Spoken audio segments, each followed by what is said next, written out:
Achtung! Was für ein Move! Nächste Chance. Was für ein Pass zur Mitte! 1-0. Und der nächste Fight am Eis entbrennt. Hier entladen sich die Emotionen. Da haben wir doch noch was, um mit der Zunge zu schnalzen. Hockey O'Clock mit Martin Pfanner blickt in Folge 40 zurück und auch voraus. Greg Ireland vom HCB Südtirol spricht über Playoff-Gegner Wien und die Saison der Füchse. Im ersten Exit-Interview plaudert Haie-Kapitän Sam Herr über die Spielzeit der Innsbrucker und zu guter Letzt analysiert PULS 24 Experte Phil Lukas die Playoffs der Playoff-Gegner Eishockey League. Das und noch viel mehr jetzt bei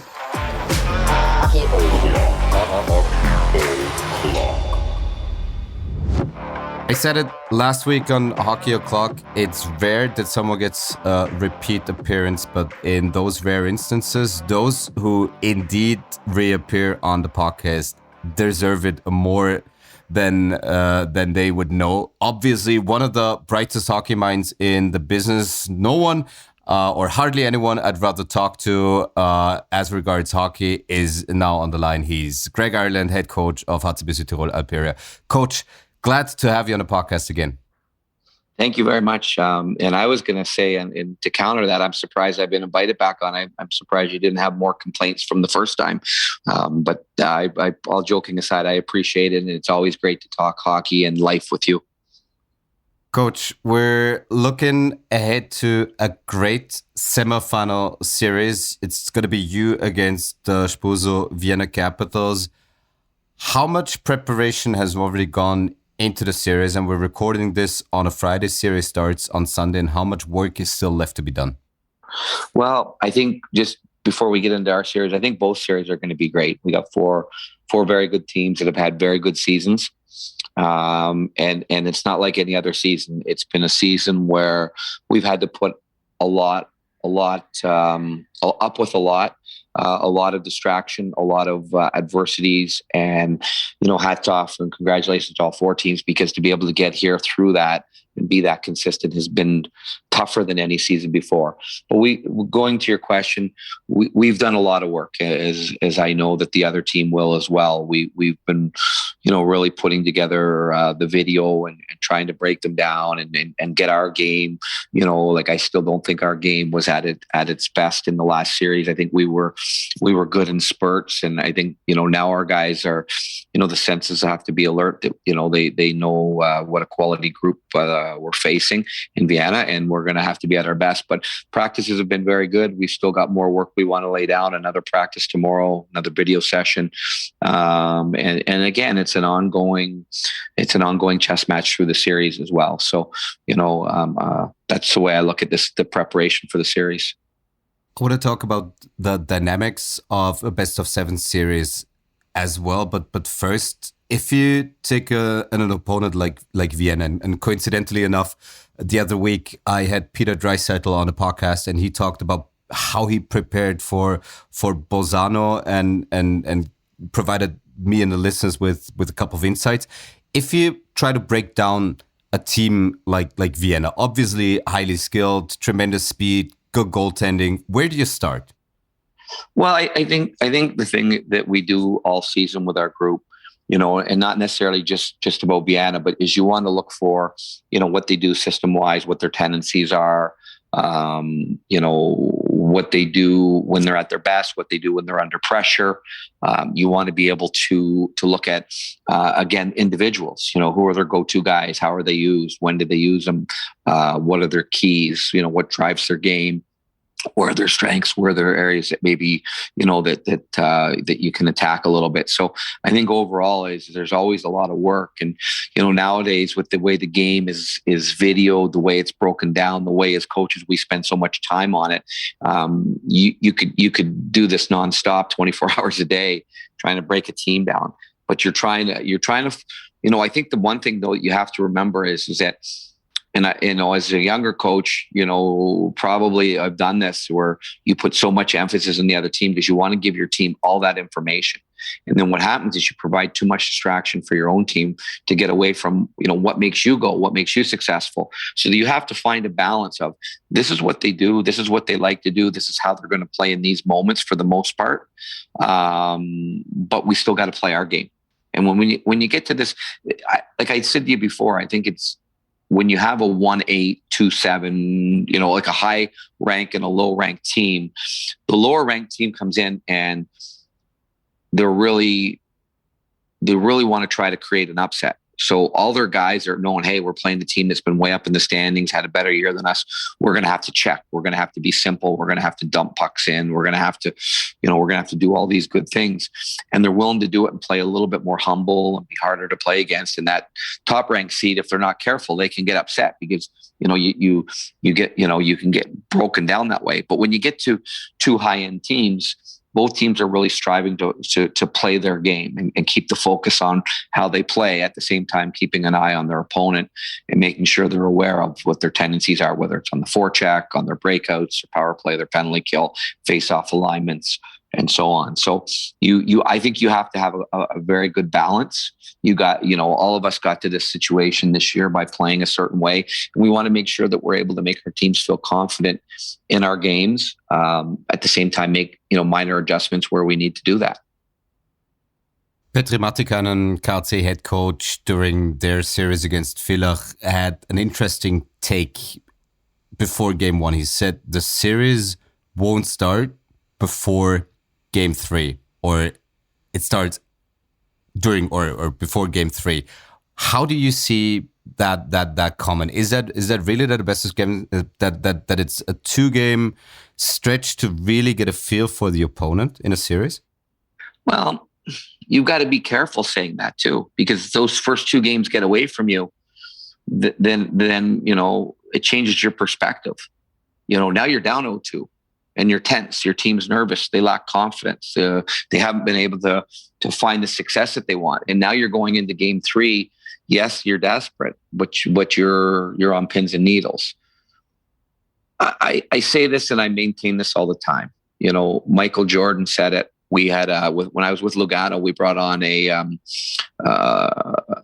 friend of mine as a performance coach for our team, Luigi Mazzola. Luigi spent 20 years with Ferrari, first as an engineer technician, then as their sports performance coach with Schumacher and Alain Prost and Rossi. And now he works with Djokovic, the tennis player. And he said exactly what Michael Jordan said. You have to stay present. You can't play the last game over. You can't play the next game. It's the same as the shift. You've got to stay in the present. And for me, I think that's the best way to look at it. The most important game is the one right in front of you. And you've got to focus and go one game at a time. To break that down further, one period at a time. To break that down further, one shift at a time. I think that's the way we as athletes have been trained to focus. If we let our perspective and our vision get too wide, we lose sight of what's important. So yeah, like I understand what Petri means, and in some ways I agree. Like what he's meaning is at that point now we know each other. Now all the fluff is out of the way. We can focus on who we are, and we need to. But why can't you start the series that way? Hey, this is what the other team does, but this is what we do. And guys, let's go play our game. Like if you have Barcelona, playing Bayern Munich isn't going to go in there and say, hey, let's change all our system because Barcelona does all these wonderful things. They've got a pride factor. They're going to go in and see if their game, which they believe is better than the other team. And at the end of the day, that's what playoffs are all about. Is your game, your players, your staff has what you've done all year. Is that better than what the other teams do for those 7 games at that moment? And that's really what you're focusing on. And in order to stay with that and be able to move the chess pieces around, you've got to stay. I think you got to stay present. You got to stay in the moment, and you got to focus on that game. This is the really interesting part. You've played Vienna, for example, 6 times. You played Bratislava 4 times. You know most of the personnel. You know the opposing head coach. How much room is there for you to really be surprised, or for opponents to surprise your team? Because that's one of the big narratives that media people try to establish if there is an upset of some kind. Whoa, they were surprised or caught on the wrong foot. Is there really anything like being surprised and caught on the wrong foot in hockey? Well, there's things that we have in the bag that we haven't even used this year, breakouts and different things and face-off plays. And we've worked on them and said, let's leave until we need it. There's always that little bit of change. Maybe there was something in the last series that your opponent, they had to change against their last opponent and they hadn't used it all year, but they had to adapt in order to win. And maybe it works for them. And now they turn around and say, hey, this is good. This is better than the old neutral zone forecheck that we did. Let's keep it. But at the end of the day, though, we've been watching those games on video. You know, we took those games that they played the last series and we've looked at it. But maybe there's always something in the bag. I think you always have to expect the unexpected. But at the same time, that's the great thing about hockey is it's not like football starts and stops every play. You know, whistle, line up, set the ball, go. You know, soccer moves, but you have, you know, side outs and you move, you know, you move the ball back in. Baseball's one pitch at a time. You know, hockey is the only sport that we change on the fly. You know, like we make substitutions as the game's moving. It's a game. It's the fastest game on 2 feet. The most physical game on 2 feet. And even though you can say football is raw power, but, you know, guys hitting each other, hockey is physical in so many other ways, like not just blocking bodies, but blocking shots, you know, blocking a shot and taking a hit at the same time. You know, that's, you know, no other sport in the world. We play on an eighth of an inch of steel with guys trying to run your head in the glass. So at the end of the day, I think as players, like what we do as coaches is we try to train the mind. We try to throw scenarios at practice and, you know, create that muscle memory where when guys are on the ice, they make reads, you know, like, oh, the other team did this. Okay, I have to do this. We want it to be more instinctive than to be pre-programmed. You know, you don't want a bunch of robots, but you want them to be, you know, within a system and to be able to play together and make reads as the play goes on. That's, to me, you know, those are the best players in the world. Like, it's not a guy, hey, if the puck goes here, you have to go, you know, of course we have those things that are non-negotiables in our systems. But you want your players to be able to read and adapt because we can draw it on a board, show it on a computer, but then all of a sudden the puck gets, you know, hits a piece of ice and goes the other way. It's not exactly the same as what we drew on the board now. Now, obviously, we're going to talk about your hockey philosophy, and you already dipped into it a little bit. I want to remain with the Vienna series for one last question. If you look at their team, is it the structure that you're trying to identify, the structure that they play in? Are you looking at certain players, or is it a combination of both? It's a little bit of everything. I think you have to have an awareness. They have some great players. They are a well-coached team. They, you know, they do a great job. And as does Klagenfurt, as does Red Bull, you know, Dornbirn, Bratislava. You don't get to this point of the year not having a good group and well-coached and well-structured, disciplined team. So I think you've got to take everything into account, and it's our job. Our job is to present the information to our team, give them the information, make sure we've covered it in detail, and then and then trust in our players. Give them feedback when appropriate, set them up back on the right direction when appropriate. But we've got some great players on our teams in this league, and they've played at good levels, and they've been well coached over the years. So I think there has to be a level of trust amongst us between the coach and the player and the team. Now, obviously, Sunday is going to be game 1. Tuesday, game 2, going to be shown live on PULS 24. Also live available on or via live stream at puls.at/icehockey, the German spelling, obviously. So hopefully a lot of people are going to get a glimpse of what HCB Südtirol Alpere is all about. If we look back on the series against Bratislava, and we talked about this the other day for our show, for our Game 6 broadcast in the quarters. You said you played the best game of the series probably in Game 1, which you lost. But was that a necessary wake-up call to get into the series? Well, I wouldn't say wake-up call. If we played a good game, like we didn't give up very many scoring chances. What I think that we did learn from that was that, you know, 1, they blocked a lot of shots. Two, their goalie, when he tracked the puck, was big, and he could set out and get square to the puck.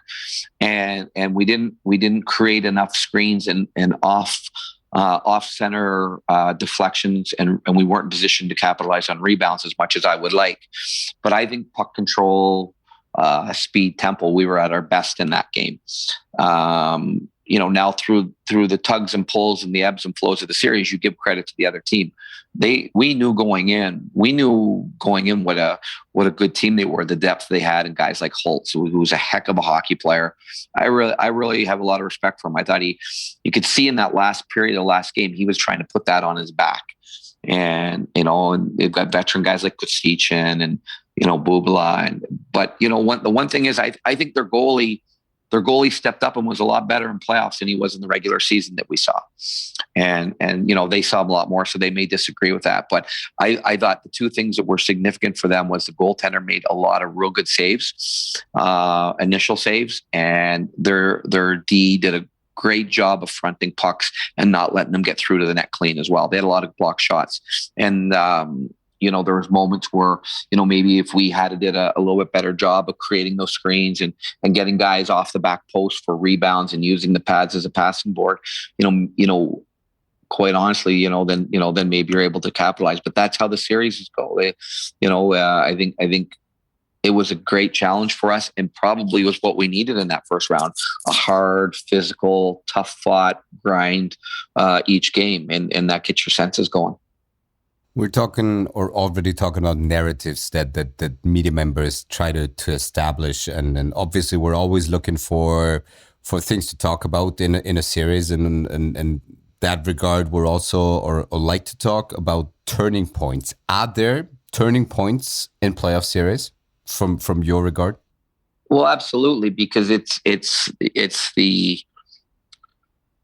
the fragility of the human mind, is it momentum or is it confidence, or is it, are they the same thing? So what happens is all of a sudden, it's like during a season, your team goes on an unbelievable run, and then something happens and you lose the game, but then you can't find a way to win the next 5 games. It's the same idea. It's how you manage and how you look at those things, and where do you stay present each game and stay in the focus of that? And after the game, say, okay, what did we learn tonight? Win or lose? What did we learn? What can we do better? Okay, good, done. Deposit that game away on the shelf. Now let's focus on the next game. That's why coaches and players in the playoffs, talk about short memories. Is take the value of the lesson, win or lose, move forward. Don't let one game swing to 2. And that's the important factor. And you see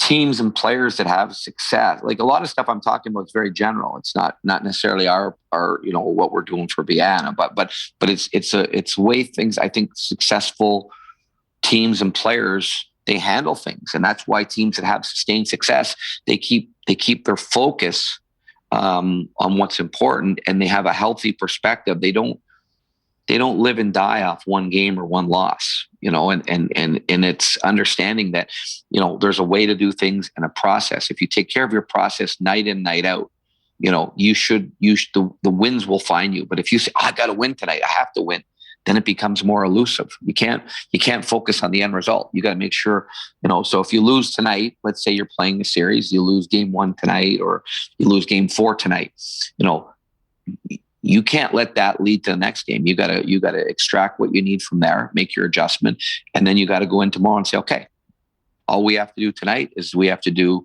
the things that make our game go. We have to be good on the forecheck. We have to be good on the penalty kill. And if you focus on those elements, not the win or the loss, you'll find your way to success.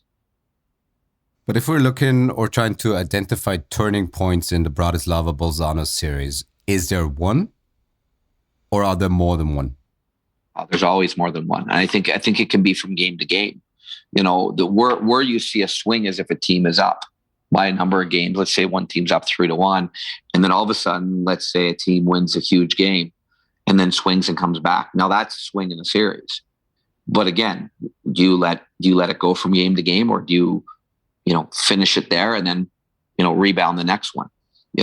you got to live in the moment. You got to be focused on that game that you're in. And so, they're listen, like, I think for media, we all know the day and age that we're in, whether it ranges from podcasts to, web shows, whether, it's internet sites or newspapers. Everybody is hungry for a narrative. Everybody's hungry to put a title and fit those square pegs to the round holes and make it all fit nice and tidy. But life isn't like that. Narratives, I don't think narratives define people, moments, or teams. You can change the narrative at any time. If your mind is strong, if your process is good, you can change your own narrative anytime you want.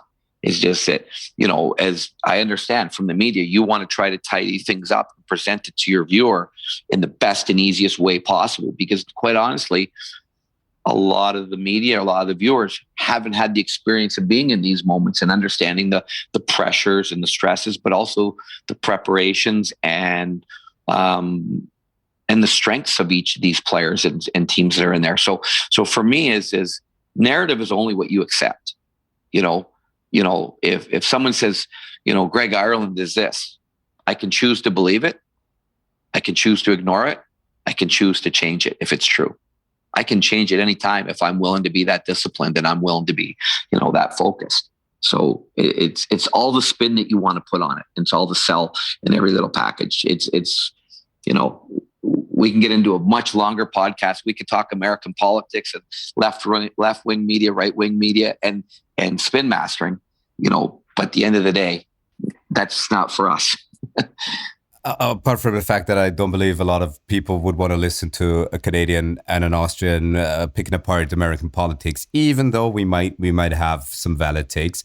Well, maybe not American. I should focus on Canadian. We have our own more issues in Canada than people are willing to do. But again, I'll leave that for smarter people to do.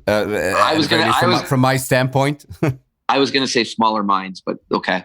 No, the smarter people picking apart politics than myself. So for sure, I can only speak for me. Me too. One last question regarding the series, and then I'm going to stop bugging you with turning points and narratives. What was more important in the Bratislava series? That 6-goal explosion in the second period in Game 2, or the overtime win in Game 3? The overtime goal in Game 3. Well, and what you want to do is you want to have good, you want to take a couple of those goals from that 6-goal explosion and move them into Game 1. But at the end of the day, like when you're winning games by 1 and you're going through those are moments that make you stronger. It's like the tree that bends but doesn't break. It's like steel's only hardened through the sharpest or the hottest of fires, right? You go through those tests and it makes you better, and in playoffs, you got to win some playoff or some overtime games. You've got to be able to check off a lot of boxes to have success. So I think one was as important as the other. It was good to have that breakout and say, hey, here we go. Great response to, we fired all those shots in Game 1 and didn't score. Some got blocked. Some were saves, but here we go. We chased that guy from the net. But at the same time was to show that resilience. And the way, like, if you go back to that overtime game, I thought our first was pretty good. I thought our second was not what we wanted. I didn't like our second period. It wasn't horrible, but then we talked about it between rooms. We addressed it, and our third was very good. I think this was 19-3 scoring or shots on goal. And then even more so in the overtime, we really made a statement in the overtime. So, you want to get that result in that moment because you're playing well and you're doing the right things. You want to get rewarded, but it doesn't always happen that way. You got to stay resilient. Not necessarily being directed at the Bratislava series, but is there ever a point during a game where you as a coach know we got him, or we should have, or we should be the ones who get him right now?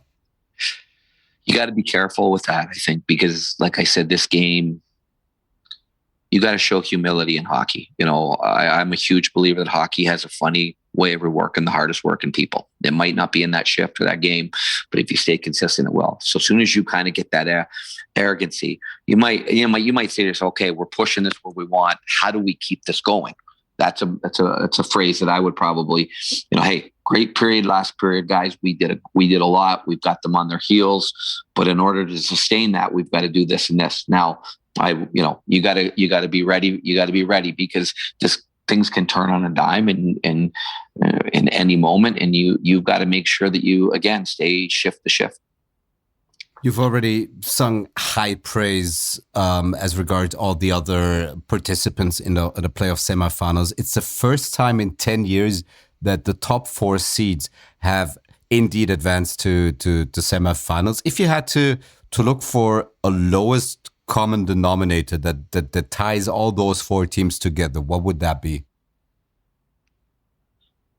I don't offhand. Is there one? I don't know if there's just one. I think that an outsider may suggest other things, but for me, I think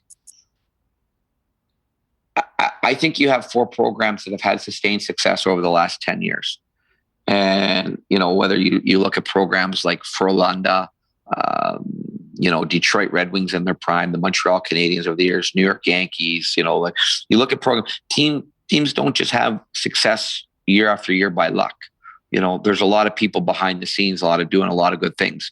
They're bringing in good players. They're allowing those players to play. They're providing direction and structure and hierarchy. And I think there's a reason that those teams have it. So when you have 4 teams that have had a lot of success over the 4 years, not to take away anything from anybody else, but I think maybe we're all here because the organizational success shone through for those 4 organizations this year. They've done a lot of things really well, and someone else might be a little more cynical and say, hey, the hockey gods were looking down on you, and and that's maybe not a lie either. You need a break, you need a bounce, you need something to go your way as well.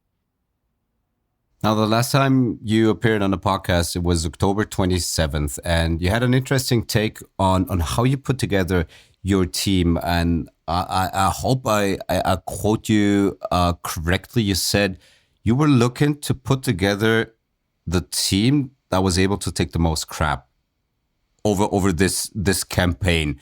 How are you, or where are we with this statement? Is the jury still out?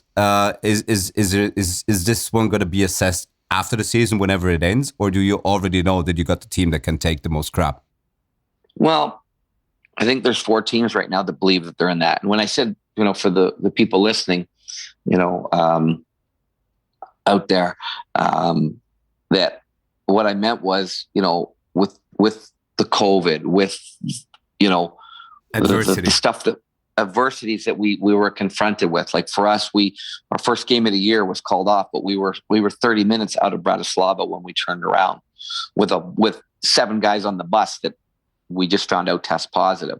Another time we went to Freiwette, played, got to Bratislava, got word that 2 of the teams that we played previous had guys test positive. And then we were tested and found more. So we didn't get to play that game again. And, I just think that this was a special year. Like it's the same every year. The team that's able to handle the most adversities and still be standing, that's the challenge of a year. But this year was even more so. Like this morning, had another PCR test. It was my 44th test since September, and you can bemoan it, or you can just becomes part of the program. You get it done, you move forward, you focus. So, I tip my hat to our team. I think they've done a great job of handling a lot of adversities. We started the year, I think we had 9 guys out of our lineup at one point for those first 5 games and did really well. But I think every coach that you had on here that maybe got to playoffs would say that, their team handled that well. So, for us to get here, I think our league in itself, the people at the top, they had to do a lot of scrambling and a lot of tough situations as well to help the league get to this point too, because I'm sure there was moments where there was a lot of naysayers that say, "Oh, just shut the doors and let's pack it in," as other leagues did. But I think, we found a way to get our league to play we might be the one league this year that plays all of the games that we had scheduled as we do every year. And that's a hats off to, the administration and the owners and, just getting it done. I don't think it was always done the right way. I don't think it didn't happen without disagreements, but I will say that, we found our way here, and that's a tip of the hat to everybody. If we look at how your team has been put together, interestingly enough, there were no short-term rentals. Dornbirn, for example, had Bosso and Cadiz. Salzburg had Paterka and Schütz. Villach had him. Graz had him. But no short-term employees on your squad. Why? And it wasn't without a lot of huge offers.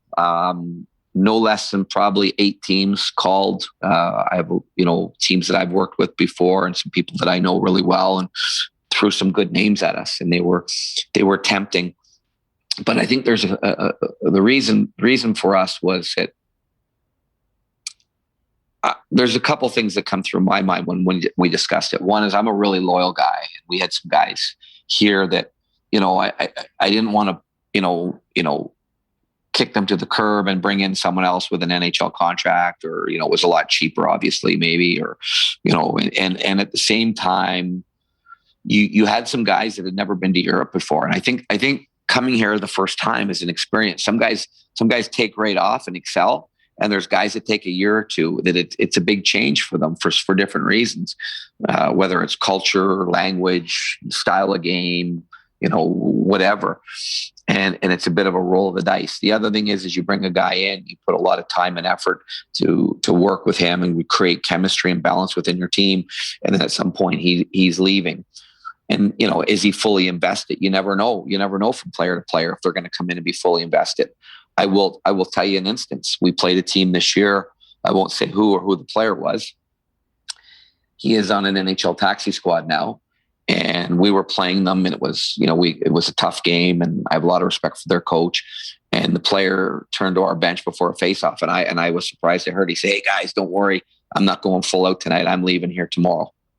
And I don't think every player that came over, I think a lot of guys respect the game enough, but you just never know where their hearts and minds are sometimes. And, we ask a guy to come in and fully invest in our program and do what he can, do everything he can for us. And I think we want to kind of build our team that way, and guys that we're going to be here long term. And, so that's kind of the way we looked at it. And the other side of it, I have, I come over to Europe a few years ago, and I made a move over here, and I really like the hockey that I've been involved in, from the DEL to the Swiss League to the Ice League. And I think there's a lot of players that have done the same. And some of these guys that were coming from North America were they weren't ready to make that transition full time. They were coming over because they needed to play hockey and, more or less using European hockey for it, where there were some guys that are sitting at home that have been playing in Europe 5, 6, 10 years that have made the transition mentally and physically to be here full time. And, to take their jobs away from them for a guy that was only going to be here for a month. I don't think that's right either. I think these are guys that are fully invested in playing in Europe. And you'd like to see those guys getting the jobs and being able to provide for their families. Only so many jobs to go around, obviously. One addition that you did have on your squad, one person that you bring in after the new year was called Stollery. What made you go out in quote unquote free agency or try to dip into the free agent pool? Well, Carl's a guy that I talked to back in beginning of August. We had a great conversation. I thought we were really close to having him at that point, and he wasn't ready to make a decision yet. And so we went on our way, but he was always on our radar. And we knew that we were still looking for a D. We didn't jump at filling all the spots right away. And then, it's funny how things are. You kind of build a relationship. You talk to somebody and, you like it. And, there was a few other guys that were in that grouping at the time. And then Carl had come back and was ready to look to play in the Ice League. So, but that was something that we had started back in August. So that wasn't just, something, at the last minute. Now, if we look at your squad, obviously Stollery not there, but as regards playoff time, is this as healthy as you would like to be, or could you be even healthier? Well, we'd like to have everybody available. That's, at this time of year, you want to have access to all the guys on your roster, but that's never the case at the playoffs. But no, listen, you go through the playoffs, and what I think we've also learned from it is, like, we played almost the month of December with 5 defensemen, and that was hard, and it's a real credit to our guys. And I remember just thinking coming into January, we need a couple days here. We need to give these guys a break. We got a little bit of that February break was such a blessing for everybody, I think, because we played so short on the back end. But at the same time, it helped prepare us for some of the things you go through when you are, knocked down through injury, and other guys, we always say next man up on our team, okay, it's tough to lose that guy, but who's going to take advantage of the opportunity for more role and more ice? So, I think that's important. But going into this series, it's good to have the guys we have available, and I'm excited to see them get started. When one looks at the makeup of your team, one thing to me stands out: the two people leading your team in shots on goal are both defensemen. What does it say about your system, your structure, and your Ds that's the case? Well, and for me, it's been something I've preached all year. I don't think we shoot the puck enough.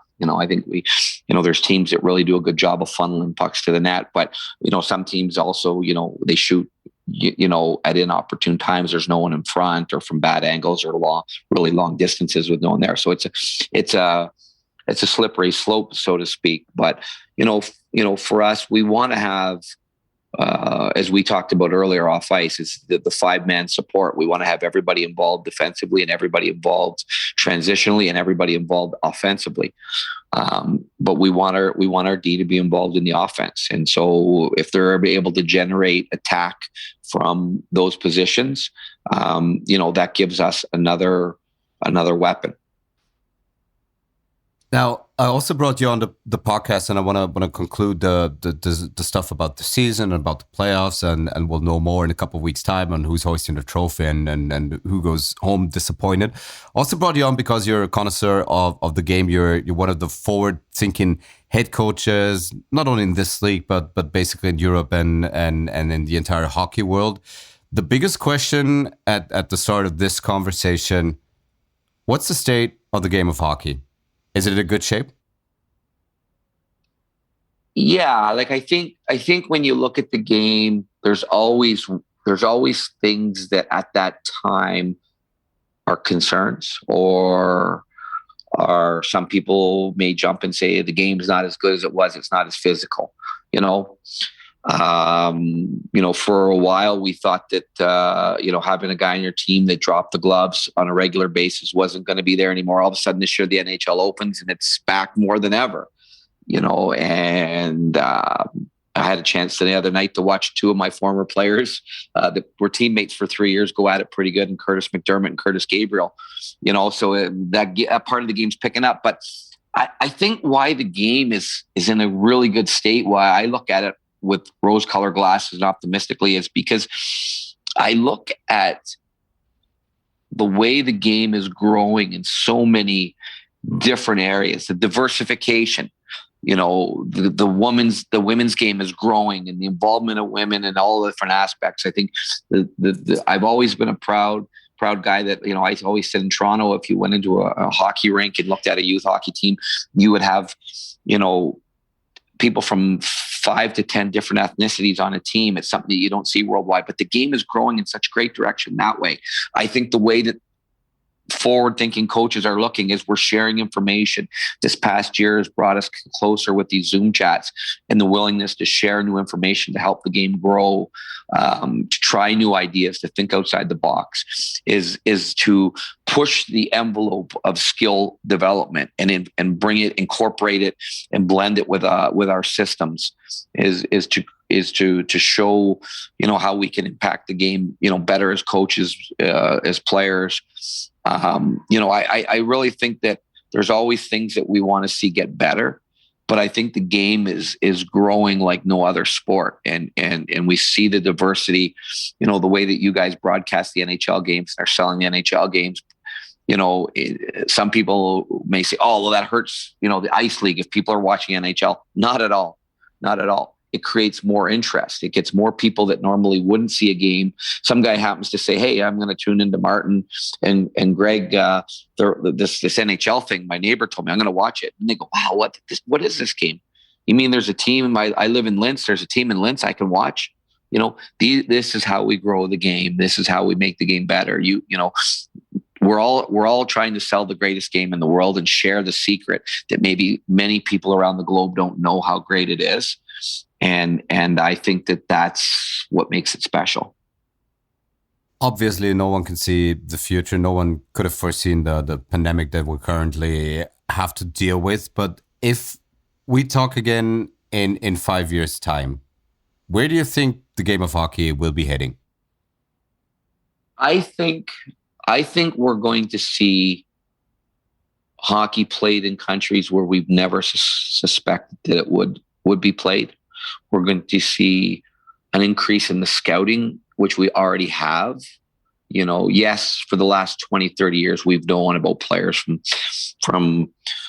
Sweden, from Russia, from Finland. But we're starting to see players drafted from smaller countries that maybe,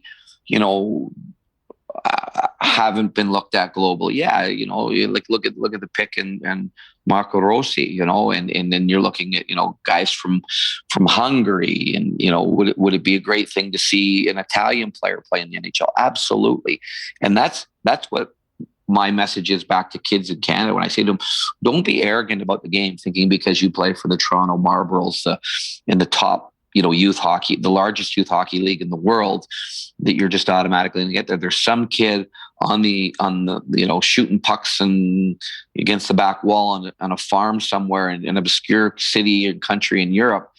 In 20 years, he's going to be in the NHL, and you're going to wonder how he got there. It takes work and it takes humbleness. And I think everybody has to respect that. And I think that's where the game is growing so much. And I see it. I told you I'm involved in lacrosse. If you Google the lacrosse world championships, we have South Africa just announced a national team the other day, and they'll play in the second grouping in the pool. They, like Canada, England, US are strong, but it's being played in every country in the world. And it's growing in leaps and bounds because people are catching on to it. And I think that's what hockey's doing. The interesting thing that you mention lacrosse is that one of the most renowned and most successful coaches in all the sports, Bill Belichick, he's got a lacrosse background. And there are a lot of things where it's told that he took away a lot of things from lacrosse and tried to apply it to American football. Are there any similarities between those two sports? Any things that you took away from lacrosse that helped you in hockey? I will tell you that lacrosse is, like, even though it's Canada's national sport, it wasn't played in big areas when I grew up. It was played, we called it a cult sport. It was played in small pockets in certain towns. And after that, you didn't really see it. But in those towns, it was very popular. The kids that played it in the summer, you could see the difference in hockey because it's even more physical than hockey. You're allowed the cross check and you're allowed the slash on the glove. So the kids that played it, they learned how to protect themselves, how to roll off a hit. They were always ready. They were never surprised when they got hit.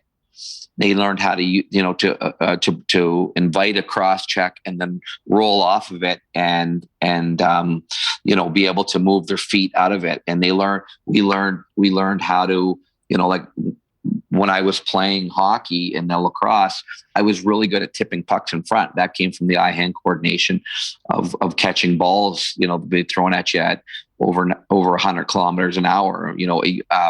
Lacrosse, you're expected to be able to shoot, pass, and catch both left and right-handed. We do drills where we tell players in practice, okay, this whole drill, you're going to catch right-handed, but you're going to throw and pass left-handed. So you'll catch and switch hands.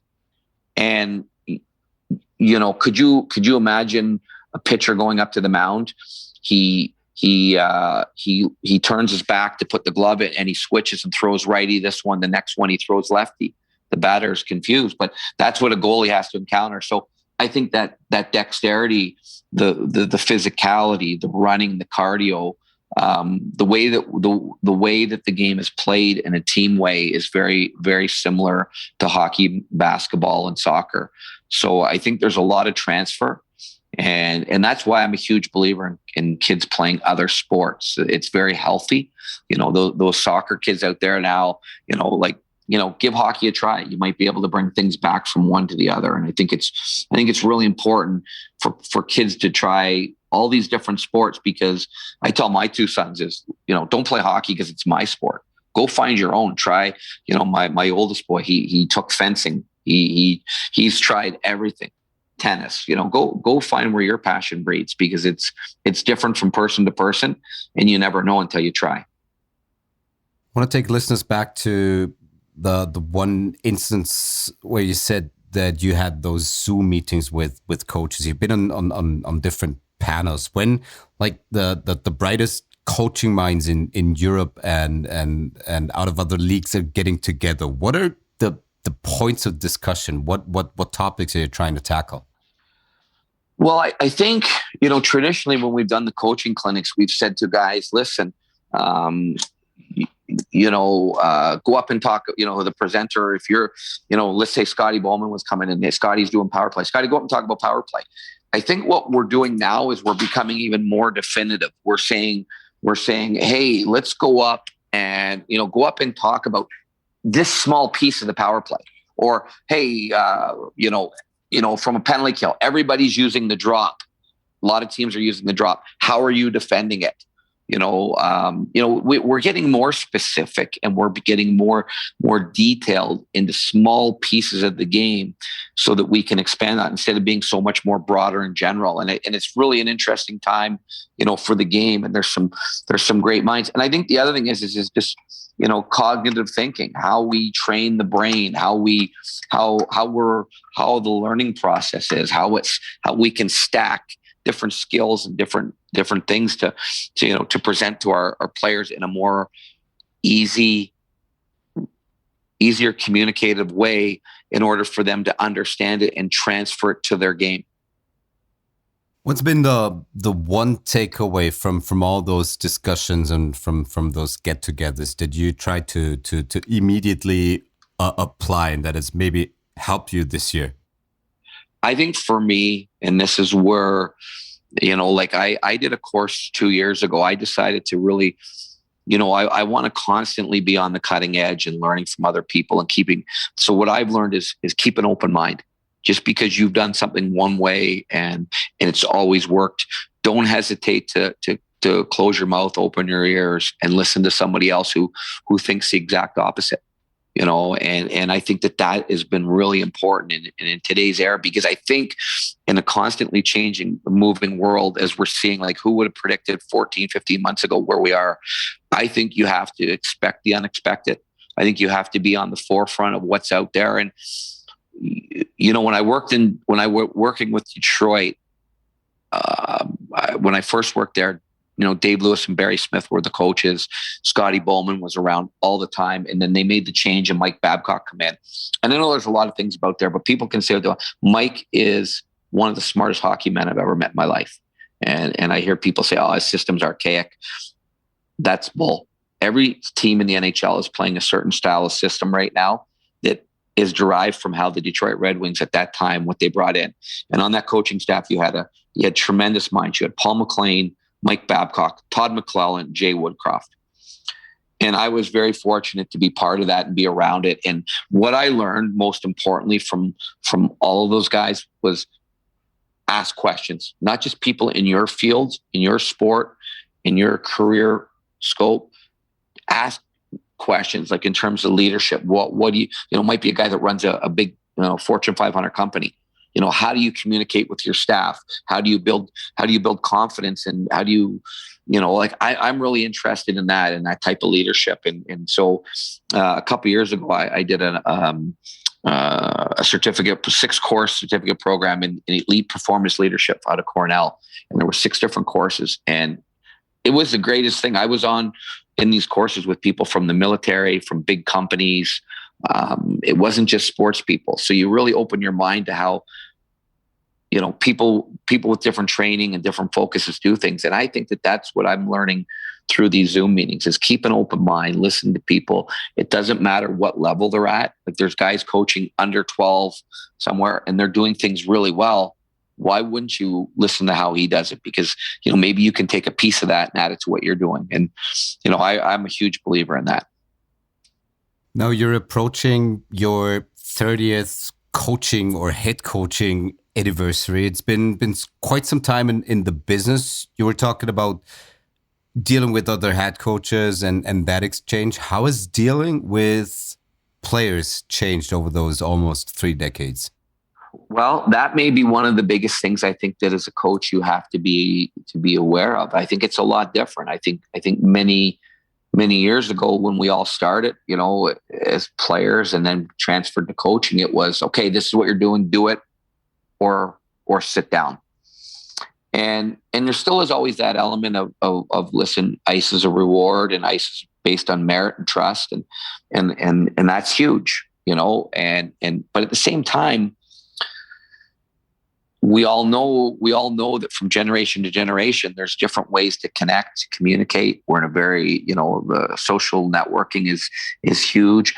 I think you have to be adaptive. You have to, it's not about your age. It's about, how in tune you are with today, the modern world. And I'm really lucky because I have 2 young sons who I'm really close with, and we have a really tremendous way that we communicate as a family. They've really kept me young and kept me on the cutting edge, I think, in terms of, how the youth think and how they talk and what they, the best way to connect and be able to build trust. And, to me, I think that's really important for not just coaches, but I think, whether it's you in the media, whether it's people running businesses and it's parenting, I think life changes, the game changes, and you've got to try to anticipate and stay 2 steps ahead, or at least in lockstep with what's going on. It's not too bad to have the next generation at your disposal. What's the one thing that your sons taught you as regards the new generation of players and how they might think? Did you have any takeaways there? Yeah, like I will tell you that I really haven't coached my sons a lot, but I would get involved sometimes when they play some spring hockey or whatever, and I would go out. And I remember times getting a little bit frustrated with some of the kids out there, maybe appearing that they didn't care or were disinterested, didn't want to be taught. And I remember one day my youngest son saying to me, Dad, you can be tough on some guys, but there are certain guys that they maybe not look like they care, but I don't think, getting on their back all the time is gonna be able to connect with him. I think maybe you should try a different way, and maybe not so much in those words, but that was the essence of it. And it gave me pause. It made me think, and that's a work in progress for me, because I always, the way I'm wired is that everybody goes hard and everybody, I'm really intense that way. But what I've learned, not just through my sons, but through this courses that I took, through my interactions with other coaches, is that you have to be careful when, sometimes you can perceive someone's body language, their attitude, their demeanor, in a negative way. For instance, let's say I used to look at a guy that, if you're like, hey, Johnny, you can't do that this way. You come on, you better get going. You better get moving your rear end a little bit. And the guy gets a nervous laugh. I used to be able to, he doesn't care. I'm going to get on him harder. But what I've learned is everyone has a story. We've all got to where we are from different things. It could be a broken home. It could be somebody was, God forbid it wasn't true, but maybe they had some abuse in their life. Maybe they were bullied. Maybe they don't know how to handle confrontation. So they get that nervous look or that nervous smile, or they look like they don't care. Or maybe it's a defensive front because they've been let down before. So I really try now to take the time to get to know what makes people tick. What's your story? What happened to you to get you to this point? And let's hope that's from a positive standpoint too. So I really think it's really important moving forward that we all have something in our lives that has affected us to form who we are. And I think it's important as human beings, we have patience and understanding for each person. And I think that's where I go back to when you said the narrative. I think in today's society, we want to tag everybody really quickly. We have to be careful doing that. That's a tough thing. I got 2 more questions for you, and obviously I got a ton more, but I'm gonna save them for whenever the season ends, and we're gonna catch up then, obviously. As much as we all would like to have hockey around us constantly, in the playoffs are basically eat, sleep, hockey, repeat, no question about it. But what's your way of getting a clean, a fresh mind? How do you get away from the game? What's your favorite pastime, basically? Well, for me, it's really, for me, it's really important. I think it's hard. I'm a hockey junkie. I get consumed by it. I'll watch a game. I'll go to a game. I used to drive my wife nuts because I would, consistently, hey, there's a game tonight, let's go. But I think it's really healthy to get away. So one of the things that I do is I like to read. But I'm a bit of a movie nut. I want to watch movies and shows. And when I'm in there, and they can be different things. It might be, it might be, something as much as watching a comedy and turning your mind off for 2 hours. Getting away, it could be a series, just something to turn my mind off. I like to fish when I'm home. I like to, like I said, I got back to playing lacrosse 2 years ago. My son invited me out with a bunch of guys and said, Dad, there's a league every 2 nights a week. You want to come play? And it was with guys half my age. I hadn't played in a long time. And I said, I jumped at it. He said, but I got to tell you, there's no fighting. Don't be an asshole coming out here. Excuse my language.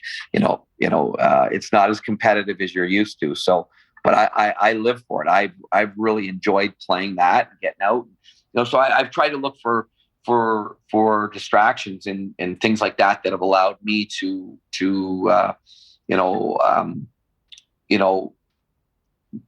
take my mind off the game, so to speak. And I think that's been really good for me.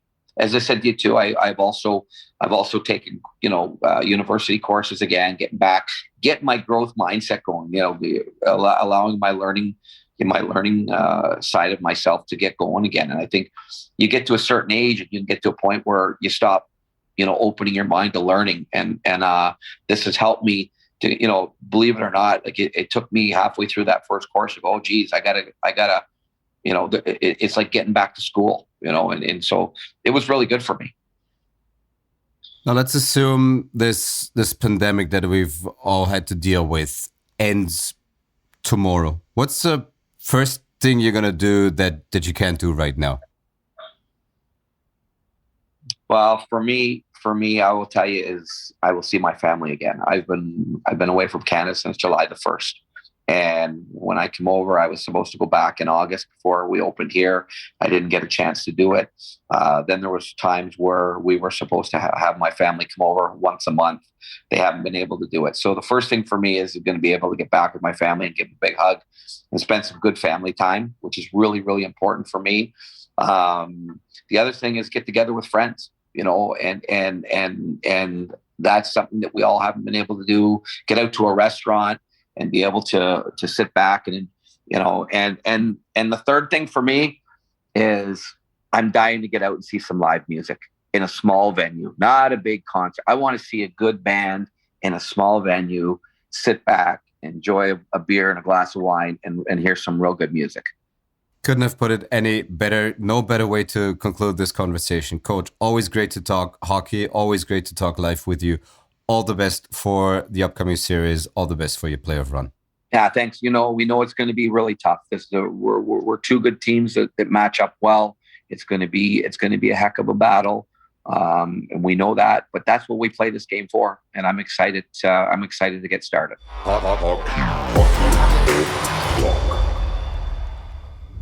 Der Leitspruch von Hockey O'Clock ist simpel. Von einem Hockey-Fan für Hockey-Fans. Darum, habt ihr Fragen, Anregungen oder Wünsche für Hockey O'Clock mit Martin Pfanner? Jederzeit her damit. hockeyo'clock101@gmail.com ist eure Anlaufstelle für all diese Dinge und noch viel mehr. hockeyo'clock101@gmail.com. Und sollte euch der Podcast gefallen, dann freue ich mich über eine positive Bewertung. Überall dort, wo ihr Hockey O'Clock hört. This episode on Hockey O'Clock marks the beginning of a new podcast series. It's called Exit Interviews. It's with players and or coaches from teams that are no longer in the competition for the Carl Nedved Trophy. Unfortunately, that also goes for HC Innsbruck, but one of the members from the past campaign is now on Hockey O'Clock. It's none other than the captain himself, Sam Herr. Sam, so glad for you to take your time. Oh yeah, thanks for having me. Happy to be here. Sam, we're living in interesting times. If you look back on playing a hockey season during a pandemic, what's going to be the first thing that you're going to tell your hopefully grandkids in 30 years? Probably how lucky I was. We all were. Obviously when this thing happened last March, no one knew that we would still probably be talking about it a year later. No one probably would have predicted that. So to go through, arguably just over a year now of this pandemic, and for 6-7 months of that year, be able to, play hockey, do what you love, and, get paid to do so. It was really lucky. I was really fortunate that I was able to do it, especially with my wife there with me. It was a life experience too, to be in that city. Innsbruck was absolutely beautiful. So if I could sum it up in one word, I would just say lucky. Now, when the pandemic, or when that virus turned into a pandemic, you were part of the Nottingham Panthers. How did everything unfold? How did you first realize, shit, this is probably a little more serious than everyone initially thought? Yeah. I would think when the airports started, taking action is when things, I guess, got quote unquote scary. Especially like you just said, being in Nottingham, England, not being a country away from home. That's kind of when I realized that this was all pretty intense, and it's time to get home. And obviously during the time when the airports were talking, that's when the leagues across the world were shutting down. So it just seemed like, life was there. We were hitting a pause button. And, that's, for me, it was kind of when everything got serious and you realized we were in it for some time. No, excuse me, for every North American player, it is a big step to move across the pond and start playing hockey in a different country than you used to. You took that big step, then it's a pandemic, and then it's all the way back to the US. What made you try Europe another time? Well, I always told myself in hockey that I wanted to use, my job and everything to go play in Europe. That European hockey, it offers a unique experience to, players like myself. And those are life experiences that I knew I was, arguably could never get without playing hockey. And so that was kind of the plan all along, is when I saw, maybe that the NHL wasn't quite in my sights anymore, was time to make that decision to come play in Europe, to keep doing what I love and get some life experience, like I said. So, last year it was a real successful season for myself, for, my team and being able to, get those experiences like I talked about. And so, it was unfortunate that we had to cut it short because my wife and we had some plans after the season to do some traveling too. So we missed out on that. And it was just, I wouldn't say it's unfinished business coming back, but, I don't, I want to keep doing this. This is what I love. This is what my wife loves. So we're going to keep doing it for as long as we want to. And we're going to talk about your plans for the future in a little bit. I want to focus on this past off season. Obviously, an off season, unlike any other, gyms closed, hard to work out, hard to get to rinks, everything that goes with it. At what point did the market for import players start to heat up? At what point did your agent get back with offers to you? At what point did you think, okay, there really might be hockey being played in the fall? Yeah. That's a good question. So obviously, right when the seasons were kind of ending up, before they got canceled, there was, obviously talk about the next year, and then it just abruptly shut down. All the talk, people, you talk with agents, you talk with friends, talk with coaches that, everybody's saying, yeah, we can't just do anything. And I think it was up until, that's a good question. I'd have to think about the actual dates a little bit longer, but I'm pretty sure it was around June when you would talk to the agents and teams and be like, oh, I heard this.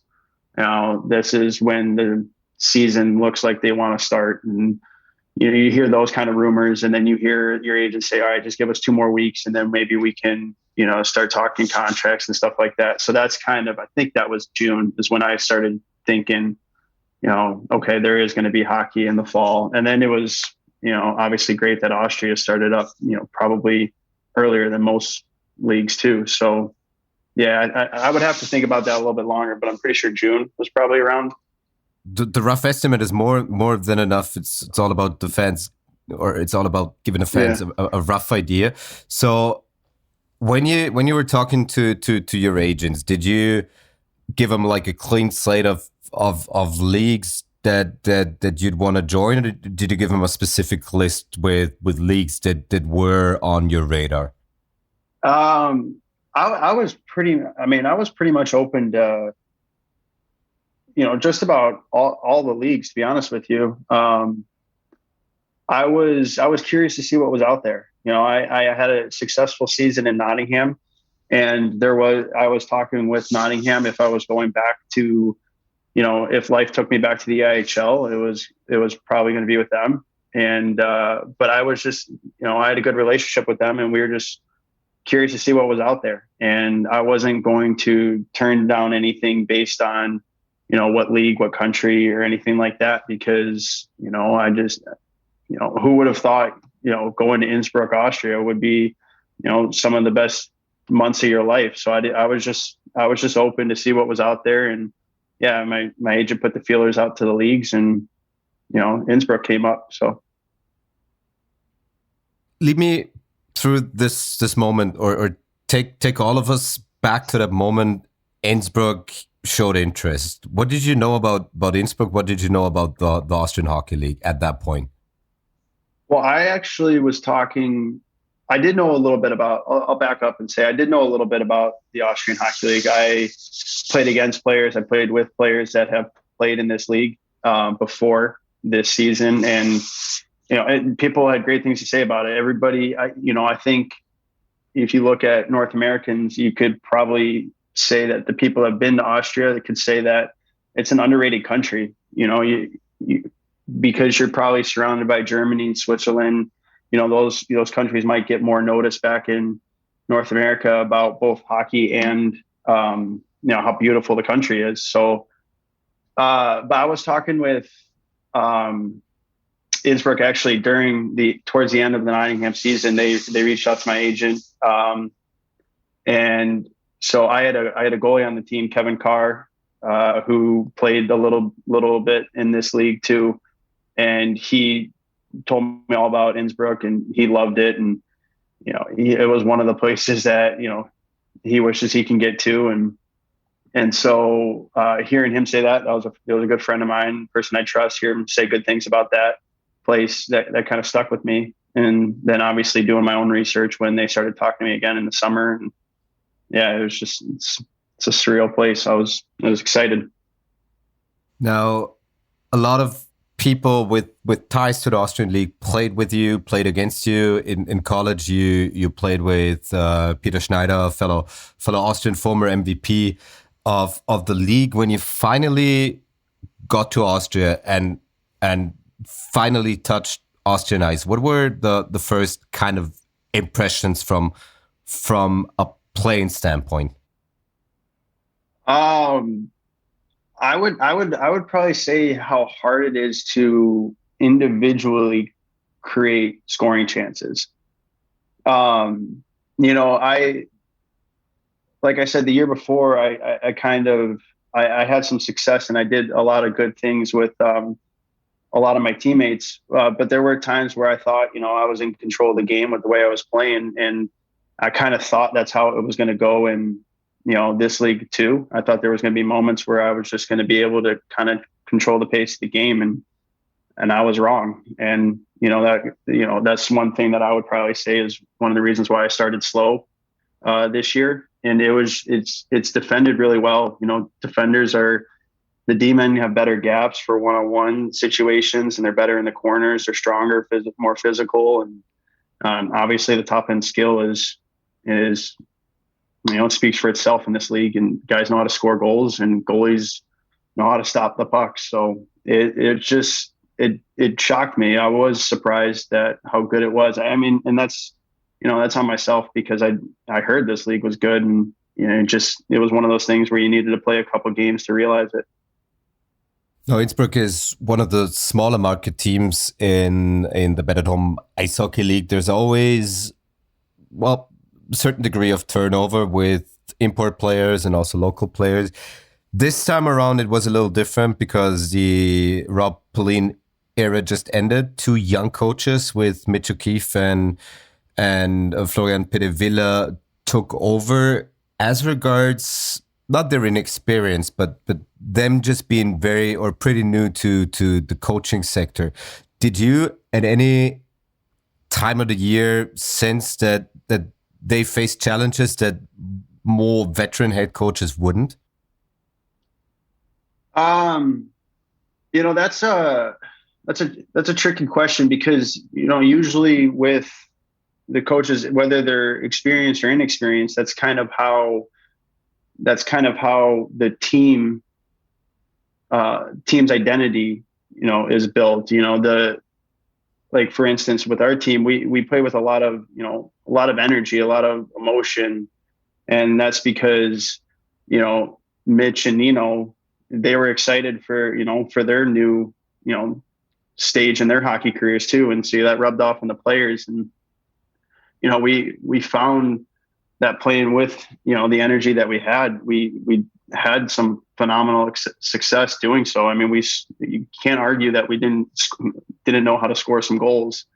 And as far as, them missing out on what experience does, I would say yes and no, just because, if you're a player, your first year in this league, like myself, first half of the year, because I wasn't, an experienced player in this league, I missed out on knowing, how to create a little bit more offense than I could have. And, everybody can say that about an experience, that there's things that you wish you could take back. And I'm sure, there are things, but you can't argue that they did a good job getting our team, to play with some energy. It's just, some games we didn't last, and that's kind of what, bit us a little bit.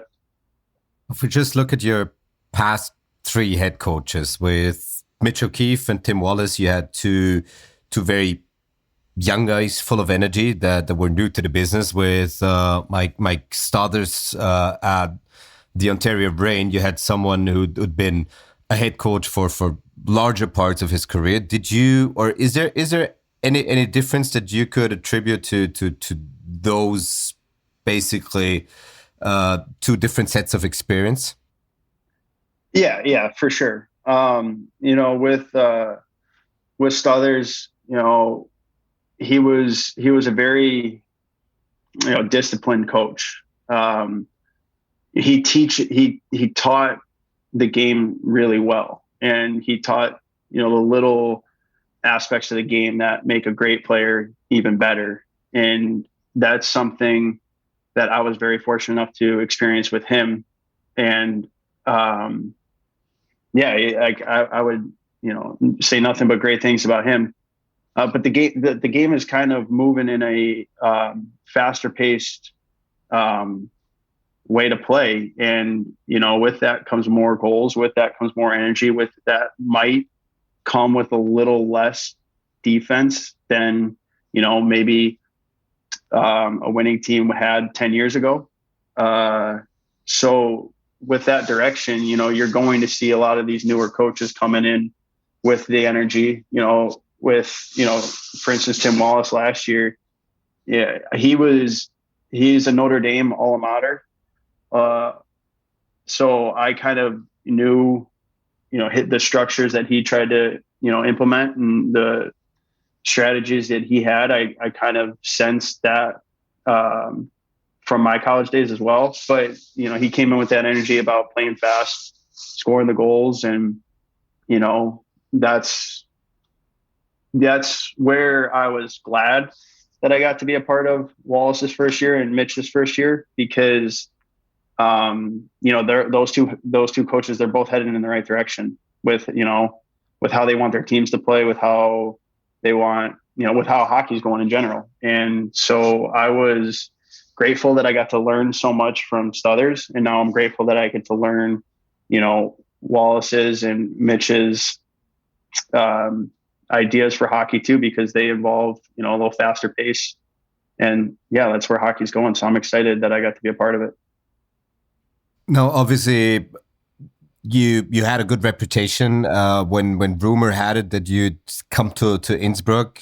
People said consummate professional, obviously, great leader. You had a letter on your chest in Nottingham. You immediately got captaincy in Innsbruck. How did that develop? How did you become captain? Because it's normally not the case that someone, a first-year player in a new league, immediately gets captaincy. Yeah, I mean, I think, well, both situations that I went to, both Nottingham and both Innsbruck, were, like you said, first-year coaches. I guess they were going for quote unquote a culture change. You're bringing in new players. Obviously, the turnover with Innsbruck that you can speak on, and Nottingham had a little bit of turnover too. And so going into these, teams, there wasn't an established captain on each team. So we put it to team vote. And that's something that I'm, very honored that the teams have voted me captain. I don't, it's not that I'm out there, trying to get the seat. I pride myself on, doing things the right way. And, I believe that at the end of the day, you can talk all you want, but if you don't work and you don't do it yourself, then no one's gonna, respect you as a leader. So that's what I've always in my life just tried to lead by example, and it's gotten me to this point that I'm very honored that my teammates, view me as that. And but you do have to kind of acknowledge the fact that both situations, they were the new starting up, new situations. And so I just had good relationships with my teammates. Now you're getting over end of July, beginning of August. It is training camp. It is during a pandemic. It is during a time where in Austria, the numbers of infected people were pretty much okay. But still, COVID protocols are getting introduced. There's not really, or it's probably not mixing and mashing with your teammates as you'd like to normally. How did that becoming a team process work in training camp? Yeah, it was definitely a new experience as far as getting to know your teammates. like you said, right when we first showed up, we were able to kind of get our whole team there. I think it was 2 weeks prior to our practice games. And so we were actually, we had about 2 weeks before the game started going where we were, able to do some kind of hanging out. Obviously we weren't hitting the bars or anything like that, but, when we go grab a drink for dinner outside on a patio and, we were doing the social distancing, but, we were still making it work. And so we were able to do a little bit, but then you're right. When, the restrictions really took place and you do have to pull back on what you're able to do socially, it was hard. And then you kind of, in those situations, you reserve to your close friends on the team. And, naturally you're just going to, form a couple cliques and things like that. So you just, whenever you can, when in your locker room, when you're in the weight room, when you're on the ice, you just, try to have fun, throw some music on and tell stories and do little things like that. And, and then you just learn to hang out that way. And, the bus rides became a little bit more fun because, that's when the teams are together. Everybody's together and you can talk, and it was unfortunate, but we were still able to do a little team bonding stuff. And, I think I was fortunate enough that, now both my European experiences, the teams got along and we were all friendly with each other and we all respected each other. And there was no, we call it cancerous issues. There was none of that. So, we were able to make it happen. Now, the interesting thing is, last year in Nottingham, you were able to talk to people in English, if you consider the Nottingham dialect or the regional accent as of the English language. This time around, it was the very first time you were playing for a full year in a country with a foreign language. At what point did it really hit you? German is very different from the language that I grew up with. Yeah. I think the grocery stores is when I noticed it, kind of the first time going to the grocery store, because you walk in there and you expect to, just walk up and down the aisles and just start plucking the food that you want. But you don't know what aisle you're walking down. You don't know where you're going. And, that I had the Google translation app out the entire time, basically for the first month I was living there. I would say the grocery store was kind of the first time that it's like, all right, I'm in a different country here. Any German word that grew to be your favorite, or any set of words that you'll never forget? I'm going to pronounce it wrong. I know it, and I'm probably going to take some heat for it, but like the greeting, it's called like Servus. Well done. All right. That kind of stuck with me because you hear people throw that out in, 5-6 different situations, and it just works for all of them. And so that one I just kind of noticed because sometimes I just was unexpected to hear it. But other than that, no, I mean, it was all new to me. So it was all a blur. It is a brutal language to learn. So I can understand that you were having all kinds of problems with it. What did work out fairly well was the start of the year. You, at the end of September, hit the ice, and on opening weekend recorded 2 wins in a row. How was the atmosphere? And I mean, every team wants to get the season started, but how was the atmosphere in the team after getting the first 2 wins in as many games under your belts? Yeah, I mean, it's huge.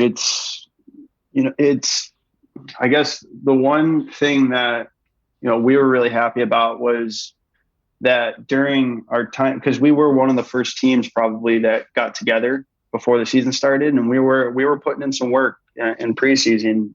Guys were doing their parts to get in shape, ready for the season and stuff like that. And, we took in a lot of information. Mitch was teaching us a lot of things. And when the season started and we got those 2 wins, it was kind of like a reassurance that, hey, we're pretty good. You put the work in and, we can win And it was shortly after that is when, kind of the losing set in. And, we could sit here and say that we didn't handle it all that great, the whole year, which is one thing. But yeah, for those first 2 wins, the energy of the team, the focus, it was all winning. It was all, hey, this isn't, a typical Innsbruck year. We got a team here. We got some guys that can play some hockey. So let's go. Let's get some wins. And 2-0 was a pretty good start. At that point, you already said it. Winning and losing started to happen one after the other, and wins and losses interchanged all the time. The one stretch I really want to focus on is the one after your team contracted COVID. I vividly remember an interview with Mitch O'Keefe where he said that your team had been hit pretty hard by it, and that he could still feel that a lot of people weren't at 100%. Could you lead me through that outbreak and how long it really took you to get back to quote unquote 100%? Yeah, so we had a player test positive. I think it was like on a Wednesday, and so that following day, everybody came into the rink to get tested, and there was, I believe it was 8 of us that were tested positive. I was one of those 8. I'll say this about my experience. I had a very easygoing COVID experience. I probably just had a stuffy nose, for 3 or 4 days, and that was kind of it for me. So I'm a bad example to kind of talk about, some bad experiences. But we did have 4, 5, 6 guys on our team that did complain about 3 or 4 days being completely out of it and body aches hurting pretty bad and stuff. So, so we had those 8 guys test positive. And then, at that moment too, it was, our team was saying, hey, no matter if you're positive or negative, go home and quarantine for the next 3 or 4 days so we can get things figured out. So then they brought those guys in that were not positive, test again. And then there was about 4 or 5 that tested positive during that stretch too. So we kind of had a lot of us got the COVID, but we got it at different times throughout, the 2-week break that the league had. So yeah, we were all healthy, ready to play. I probably got back to 100%, physically feeling 100% shortly after we started playing games. But some of those guys on our team were, just finished up COVID, just went to the doctors, just got cleared to, based on their testing, just got cleared to play or to start working out and doing their things. And, a practice or 2, and then they're playing a game again after, taking their 10 days off. So, I would imagine for some of the guys, it took a little bit to get going again. But you can say that around the league, that I don't, I'm not just going to sit here and say that was an excuse because everybody probably did the same exact thing. But yeah, it was unfortunate to see, guys struggle and, maybe try to find their groove back, and it taken longer than they probably wanted or anticipated. Now, we had that game, a live broadcast in the middle of November, where Mitch O'Keefe said that players weren't necessarily at 100%, and everybody could understand. Obviously, the league in its entirety had been hit hard by COVID-19. But then in December, things started to look really good from your end. 4 wins in a row, the longest win streak of the year, 5 out of 6 from middle of December till the time before Christmas. What happened right there? Why do you think you were able to get on a roll? Well, I think that was probably the time where our team, I would say individual players on our team, were starting to kind of find their individual groove. The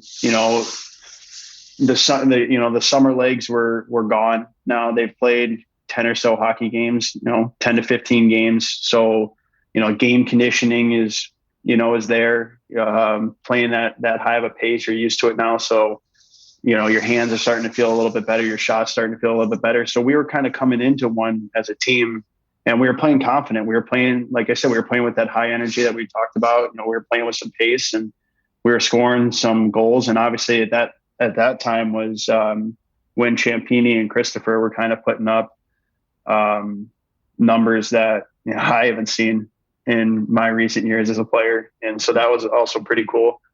They were leading the way for us, and it was fun around the locker room. And yeah, like I said, confidence was high. So we were just stringing together a couple wins. But obviously, when you were talking about high highs, there at one point have to be low lows, and it coincided that after a high, you hit a low. Innsbruck went on a streak of 8 straight losses, by far the longest in the entire season. Was it a coincidence that it happened right after your win streak, or was there more to it? No, there was more to it. I think because we had that, we were 5 for 6 going right into our little 3-day Christmas break, and right before that Christmas break, we played Bratislava, and we lost. I don't remember what the score was, but 3-2 in a shootout. Yeah, and the way that was probably a game that Bratislava looks back on and probably thought they could have won 8-0. That was we played awful. Everybody was probably, I would say, not proud of it, but probably saying that we were checked out, ready for the Christmas break. And, we didn't give a full effort, and we lost the game for it. And we came back and we lost the game to Dornbirn right after break. And again, that was another game that Dornbirn probably, we climbed back to tie it up 3-3. I do remember this game now, but after we tied it 3-3, Dornbirn, had chance after chance after chance. And that's a game that they probably thought they were I think they did run away with it. And so those 2 losses kind of hurt us mentally. And that was that Dornbirn game was a game we lost Saucerman to injury. And then shortly right after, we lost Racine. We lost a couple forwards, dealt with a couple suspensions during that time too, with Christopher and Gerard. And it was a hard time, a dark time for our club, because it just, seemed like we couldn't get anything going. And then when we finally did, get a guy back from suspension, something else happened, another suspension. So we're playing shorthanded again. And I think there was one game where, we played, I think it was against, I don't even know who it was against, but we had minimal numbers and we were just hanging on by a thread. And it was an ugly time for us. And we were just trying to survive, and we didn't do a very good job of it.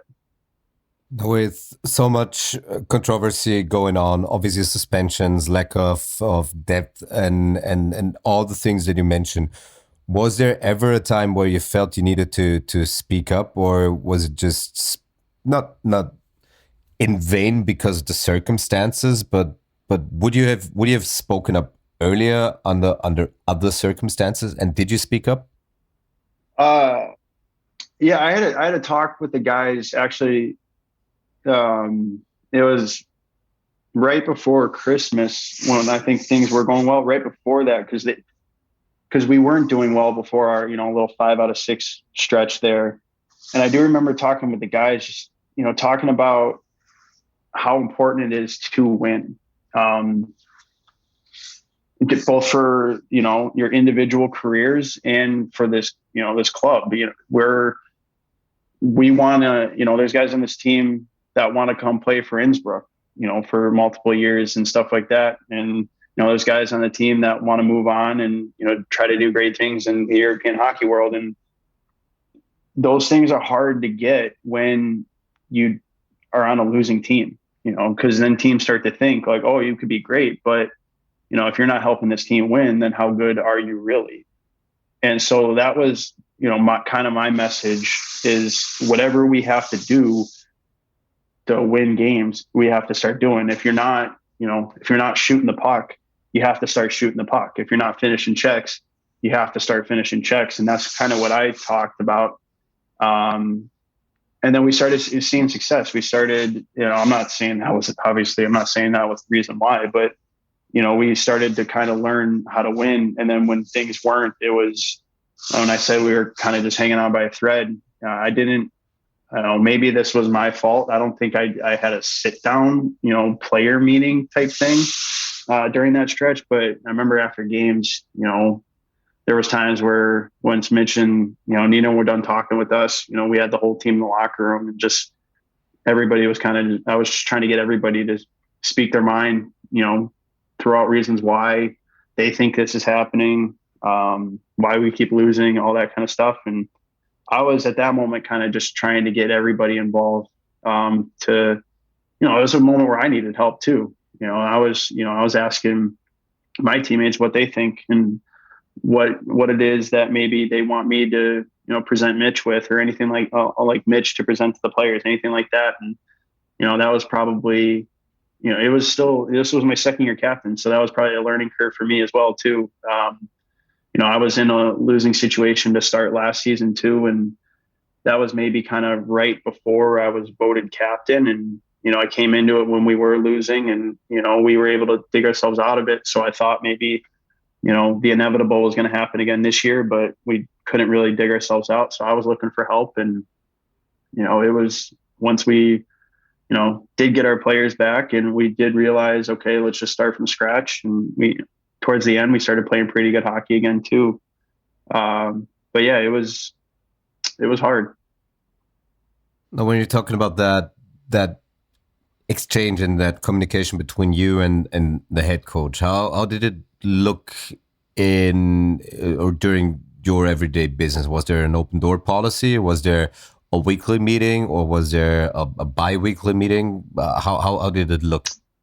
It was open door. It was Mitch and I, like we did have a great relationship. We did, obviously they're the coaches, so I wanted to let them do their job, but they were asking my opinion. They were asking, a lot of guys on their team's opinions, and when the power play wasn't working, we would sit down and, talk about why the power play is not working, talk about why the penalty kill is not working, talk about, stuff, everything. And, obviously they had the ultimate say, but it is, being that, as a captain, you are kind of that buffer between, the players and the coaches. So if the players are sitting there saying, one thing over and over and over again, it's my job to, present that information to the coaches, being like, hey, some of the guys on the team think this will help us a little bit better. And he was great with listening to that. And then vice versa, Mitch would draw the line. If, we presented information that Mitch didn't like, he shoots it back saying, hey, like, I know what you're saying, but this is what I want to do. And so it was my job then to be like, hey guys, all right, we're doing this. Yeah, but Mitch and like, great relationship, talking, communicating, everything, like the trust was there. It was, no complaints with that. It was great. A question a lot of fans asked and wanted to know how you saw the roles of the Austrians on the team. Obviously, Innsbruck, especially in the last few years, not really known for producing Austrian talents, but the few Austrians that were in the lineup made considerable strides during the year. Would you agree? And if so, how did you see their development? Yeah, I mean, I think the one thing that helped our team with the Austrians was that our team had a lot of North American professional experience. And, a lot of guys had close ties to, NHL teams. A lot of guys had close ties to AHL teams. And there was a lot of AHL games played on our roster. So, there was, I give a guy like, Ciampini, and I give a guy like Saucerman a lot of credit with teaching and sharing their knowledge with the Austrians. And, because you can't ignore the fact that North Americans learn, the game differently than Austrians, who learn the game differently than, Swiss players who learn different than Russian. I mean, it's just, that's life. And, so yeah, but as far as their development, you see it. It was, you see them, start to try to develop habits that a guy, I'll keep using Ciampini as an example. See a guy like Ciampini do stuff after practice every single day. So then, the Austrians start to, mimic that, and it must be working because Champ is leading the league in points. So then they start to incorporate that in their game, and I think you really started to see that their development, maybe the last 10 games of the regular season on is when they, I think they kind of really picked it up, because we were in a situation where, we, towards the end of the year, I think we also won 4 out of 5 or 5 out of 6 too. And that was a moment where there was no messing around. We need these qualification round points. So we need to start winning some games. And that's when you see guys like Kroenke scoring a couple goals, Winkler doing great things on the power play. See Wetsy did a phenomenal job, I think, all year of developing his play, and he was stepping up for us. As that 5th, 6th defenseman, situation too, and little things like Ennis, playing with Ciampini and Christopher for maybe 15 or 20 games with that energy that line needed. Finishing checks, making great plays. You do see their potential.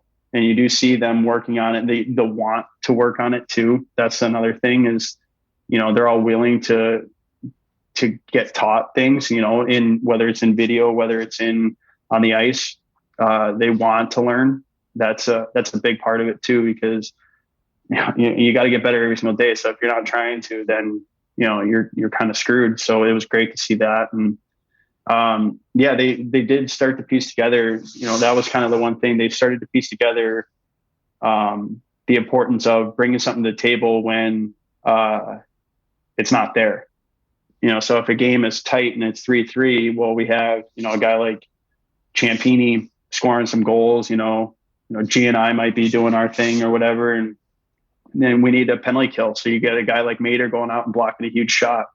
That's little things that you can't really teach. It's just something that's in you. So once you bring it out in those certain moments, then you realize the importance of how important those moments are. And you block that shot, you get the puck out of the blue line with 2 minutes left, you get the puck deep, and they started to put that together towards the end. So you definitely see them taking a step towards learning what it takes to kind of win some hockey games.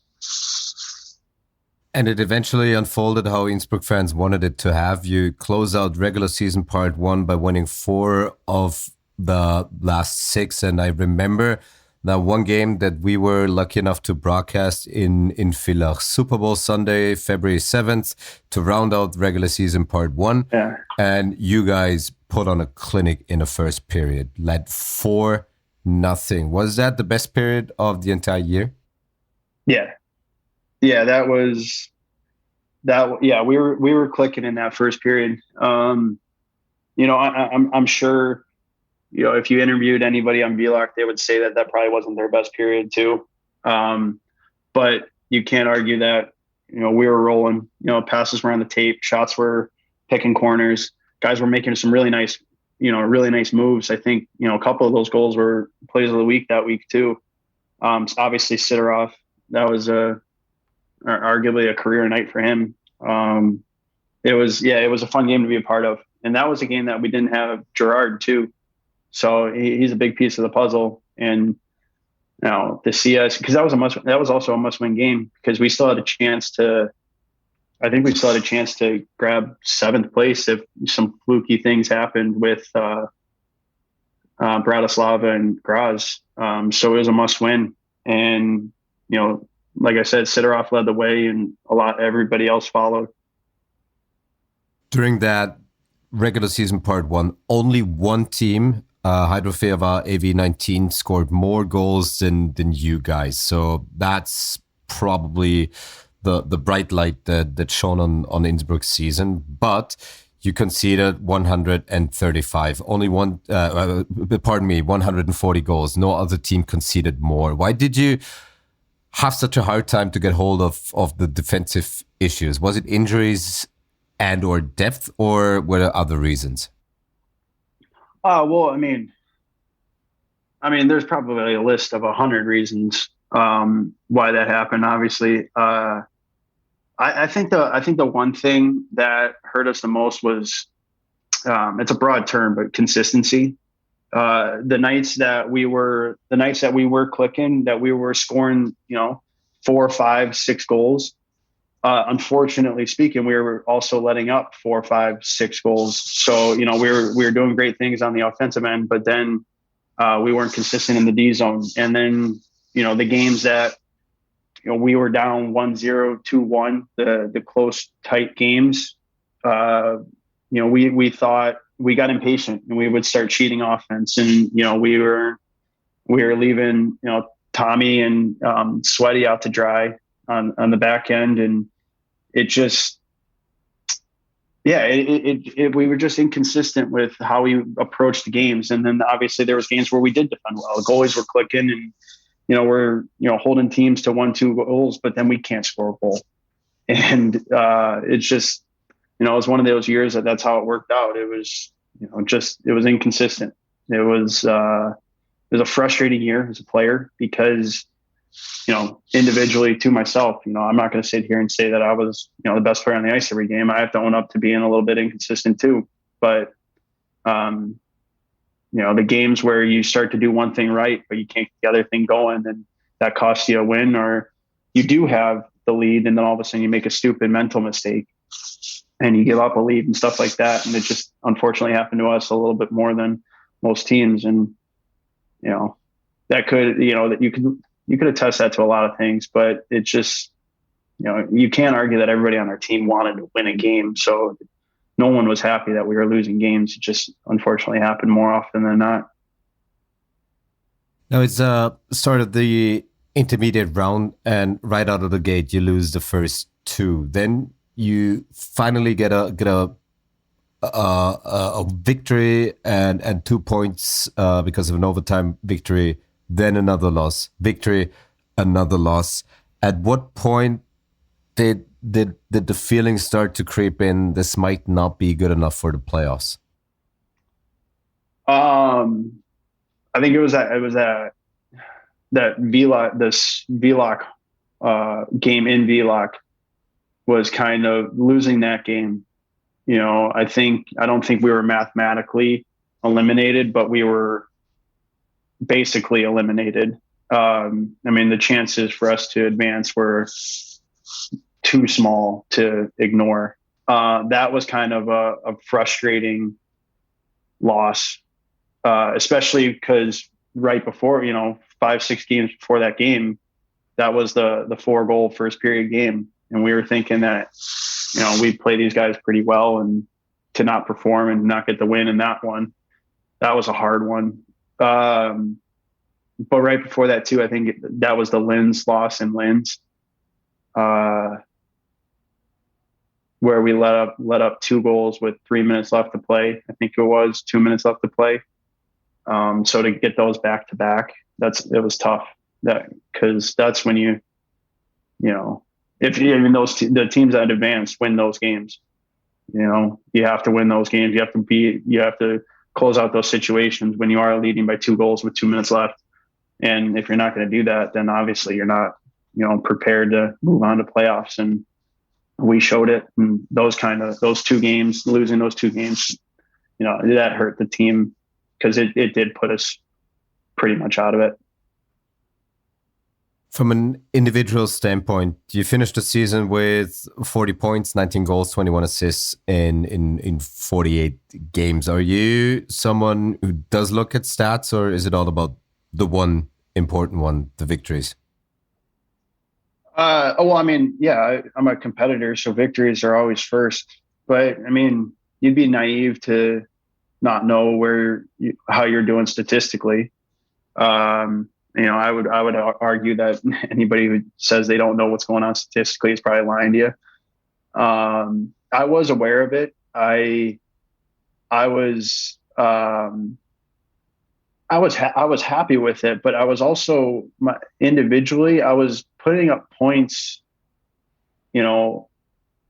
when things were going well, and when things weren't going well, I was struggling to kind of, step up and produce, because, guys like Champini and Christopher were leading the way the whole year production wise, and, both for our team and for the league. And, obviously they're not going to be 100% every single night. There's going to be a night where they're matched up against a line that's clicking too. And, they're doing a good job playing against them. So guys like myself, Gerard, Gerlach, offensively, we needed to step up and produce during those times. And those times we didn't.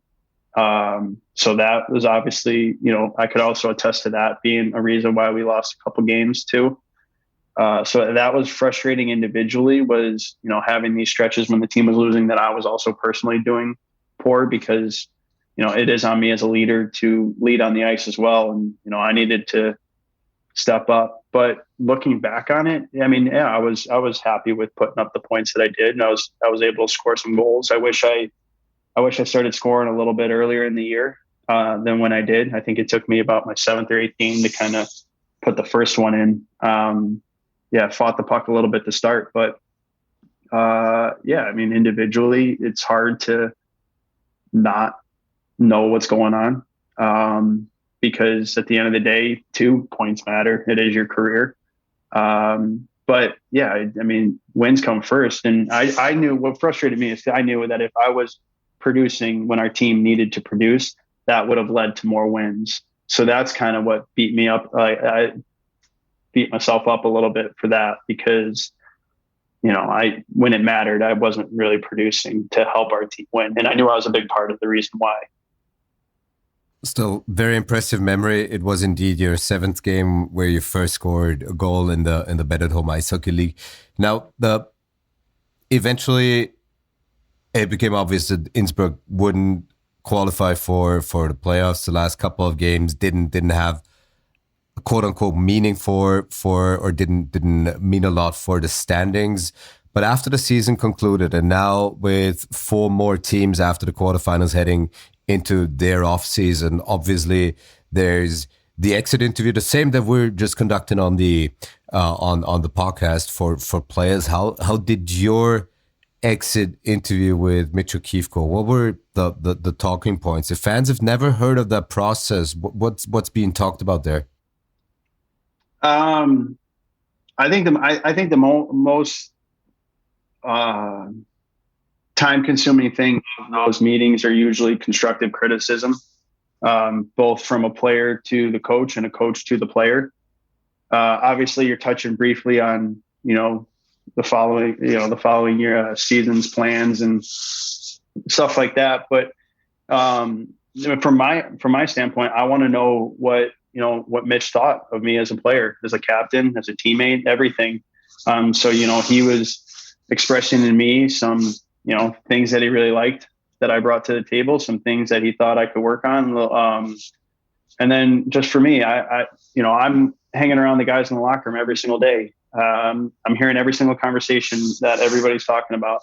And, 95% of it is, hockey and team focus. So I knew what our team wanted in the locker room. And so sometimes some things that we didn't quite get.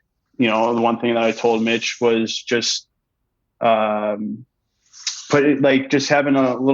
the guys to come together a little bit more and playing together as a team a little bit more. And it's just little comments like that. He tells me like, I think you found your game second half of the year. And, I just little comments here and there. It's just constructive criticism, because at that moment,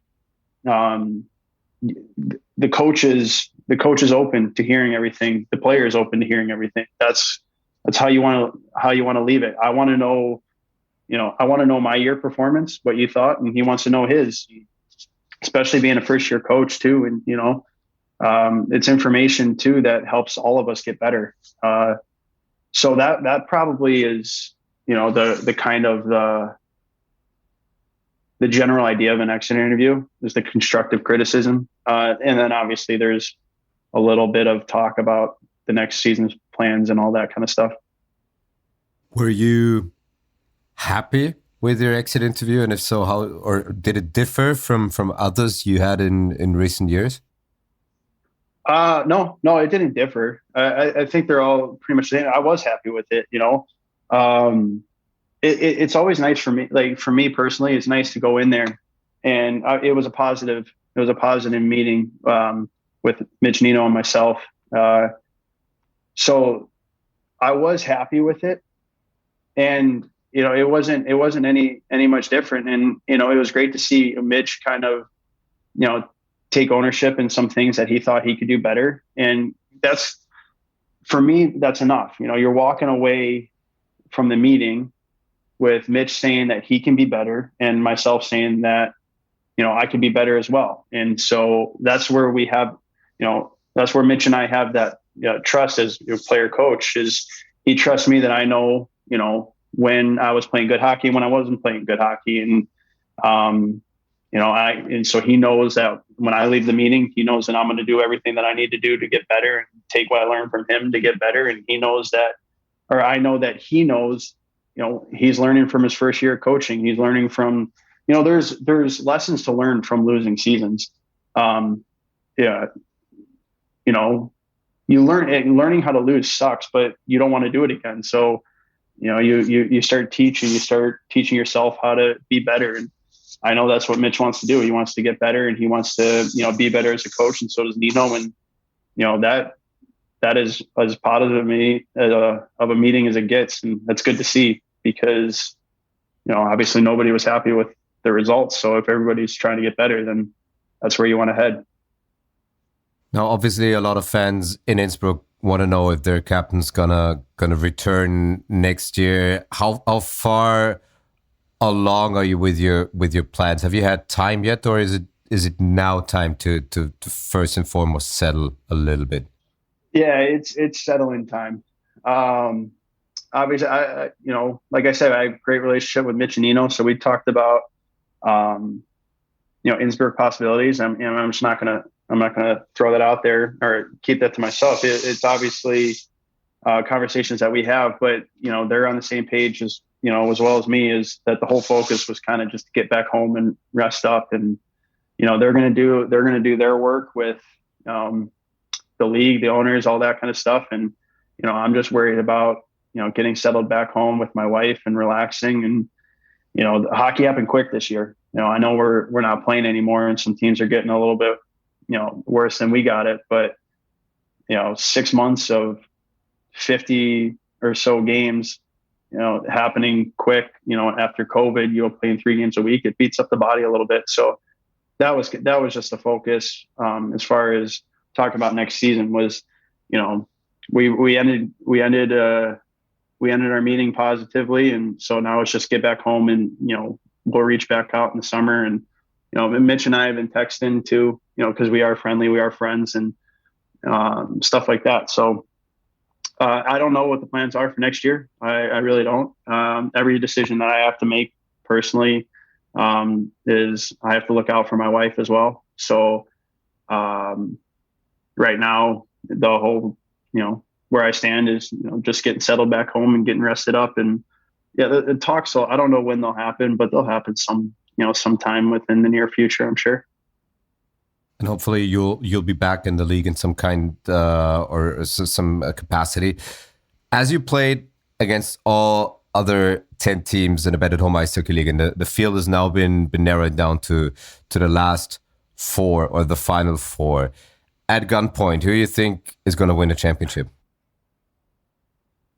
I see. I saved the nastiest question for last. Yeah, you did. I probably would put my support behind Klagenfurt. I think obviously it's really hard to, I think they're playing Bolzano right now too, if I'm not mistaken. It's Klagenfurt, Salzburg, and Bolzano, Vienna. Okay, so they're playing Salzburg. Okay. Yeah, it was hard to argue that Bolzano wasn't the best team in the league all year. They won, and they didn't let up too many goals. I just remember playing Klagenfurt. Our games against them were kind of spaced out a little bit too. So we played in the beginning, middle, end, and they were trending in the right direction. Posmo was a really good pickup for them. He's a really good player. He's a good quarterback for that team. I think, I think they were trending in the right direction, and that's who I think. But obviously, it's hard to bet against Bolzano too. But I think you're probably going to see a Klagenfurt-Bolzano matchup in the finals. Would be 1-2 in the seeding list. So there you go as an expert. Maybe maybe that's a career after your career. Yeah, we'll see. I don't know. Watch me be wrong. Well, I've been wrong 1,000 times. That's why I never pick and let my guests do the picking. Hey, thank you so much for doing this. It's been an hour worth of insights, honesty, and great hockey talk. Hope to have you back in the league at some point. Thank you so much for taking the time. No, of course. Thanks for having me again. It was fun.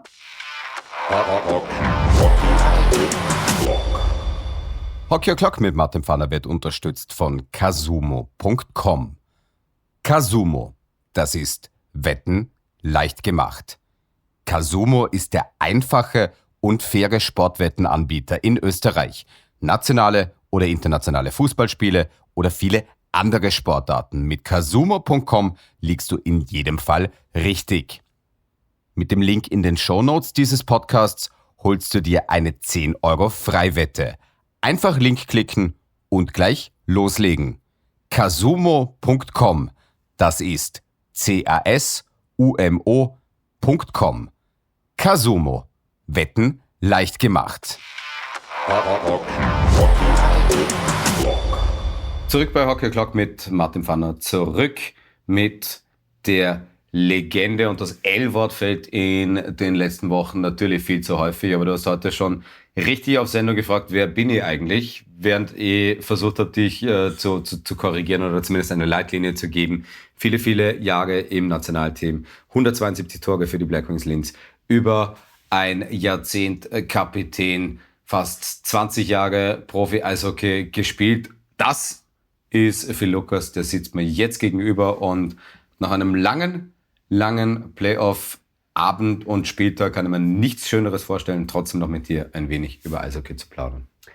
Danke für die Blumen, Martin, und die Freude ist auf meiner Seite. Das musst du jetzt natürlich sagen. Ja. Dafür ist die Pizza, die wir uns gerade im Hotel zu Gemüte geführt haben, auf meine Kappe gegangen. Aber letzte Woche war in Villach der Kebab dann auf.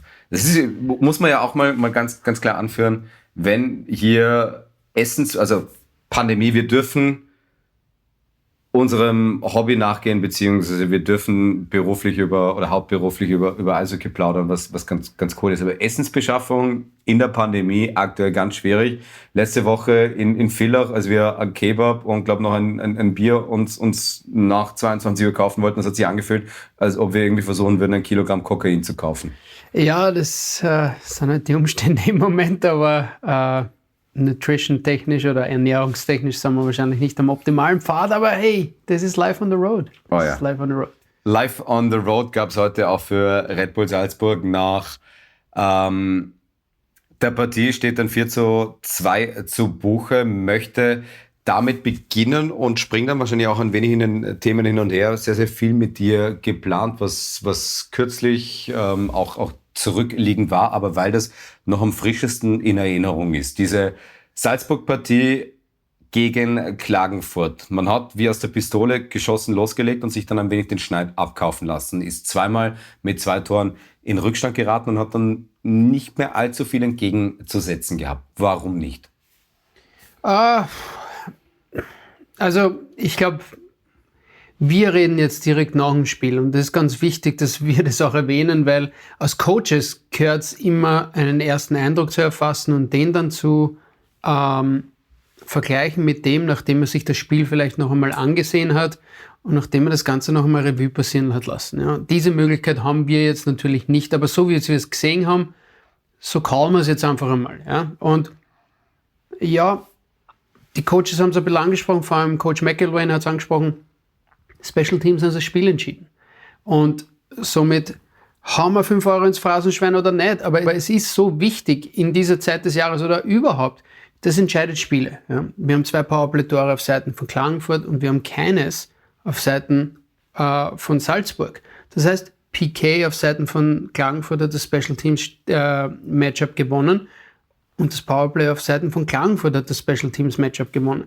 So simple ist es. 5 gegen 5 waren 2 Tore auf beiden Seiten. Wir brauchen nicht um einen heißen Brei herumrennen. Schlussendlich, wie haben wir das Spiel sonst gesehen? 5 gegen 5. Ich denke, dass mehr Balance im Spiel war, der Klagenfurter. Und das, denke ich, hat das Spiel entschieden. Wir können nicht großartig vom Heimvorteil reden. Salzburg ist wirklich gekommen, so wie du es angesprochen hast, die ersten 2 Shifts, hast gesagt, oh wow, die knüpfen dort an und die bügeln die jetzt aus in 4 Linien und rollen da einen Angriff nach dem anderen. Aber Klagenfurt hat gut verteidigt im Fortlauf des Spiels, hat diesen ersten Sturm, sage ich einmal, überstanden, ist besser ins Spiel gekommen, hat scoren können im Powerplay und hat so irgendwie zumindest Beginn das Spiel übernommen. Hat immer wieder das Spiel simpel gehalten, hat Turnovers kreiert im Vorcheck, hat somit offensive Zonenzeit bekommen und so weiter. Und so ist das Spiel zuerst einmal 2-0 in Richtung der Klagenfurter gegangen. Und nichts anderes war es nach dem 2-2. Es war ein Special Teams Tor im Powerplay und nachher im 3. Drittel haben die Klagenfurter ehrliches Turnen für Hockey gespielt. Und das hat sie zum Erfolg geführt heute und das muss man erwähnen. Jetzt sind wir in der Playoff-Zeit und jetzt sind die Floskeln da nicht allzu fern. Wenn man Scheiben zum Tor hört und das Momentum und dergleichen, dann reiht sich schon auch öfters als nicht eine Phrase ein, die sich ehrliches Eishockey nennt. Was ist für dich, wenn man es wirklich runterbricht und versucht hat, den Hörerinnen und Hörern da draußen zu erklären, ehrliches Eishockey? Ehrliches Eishockey. Ehrliches Eishockey ist die Balance zu finden. Es ist witzig, dass du die Frage stellst, weil ich habe mir wirklich Gedanken gemacht in einer der Drittelpausen heute und das, was macht jetzt Klagenfurt eigentlich? Klagenfurt beide Mannschaften haben eine spielerische Spielanlage und das ist lobenswert.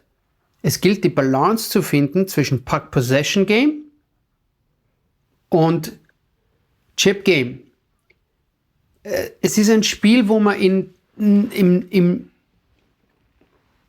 Zehntelsekunden Entscheidungen treffen muss und wenn man die Pace heute gesehen hat und die Intensität im Spiel, dann ist da nicht viel Zeit. Das muss intuitiv oftmals passieren.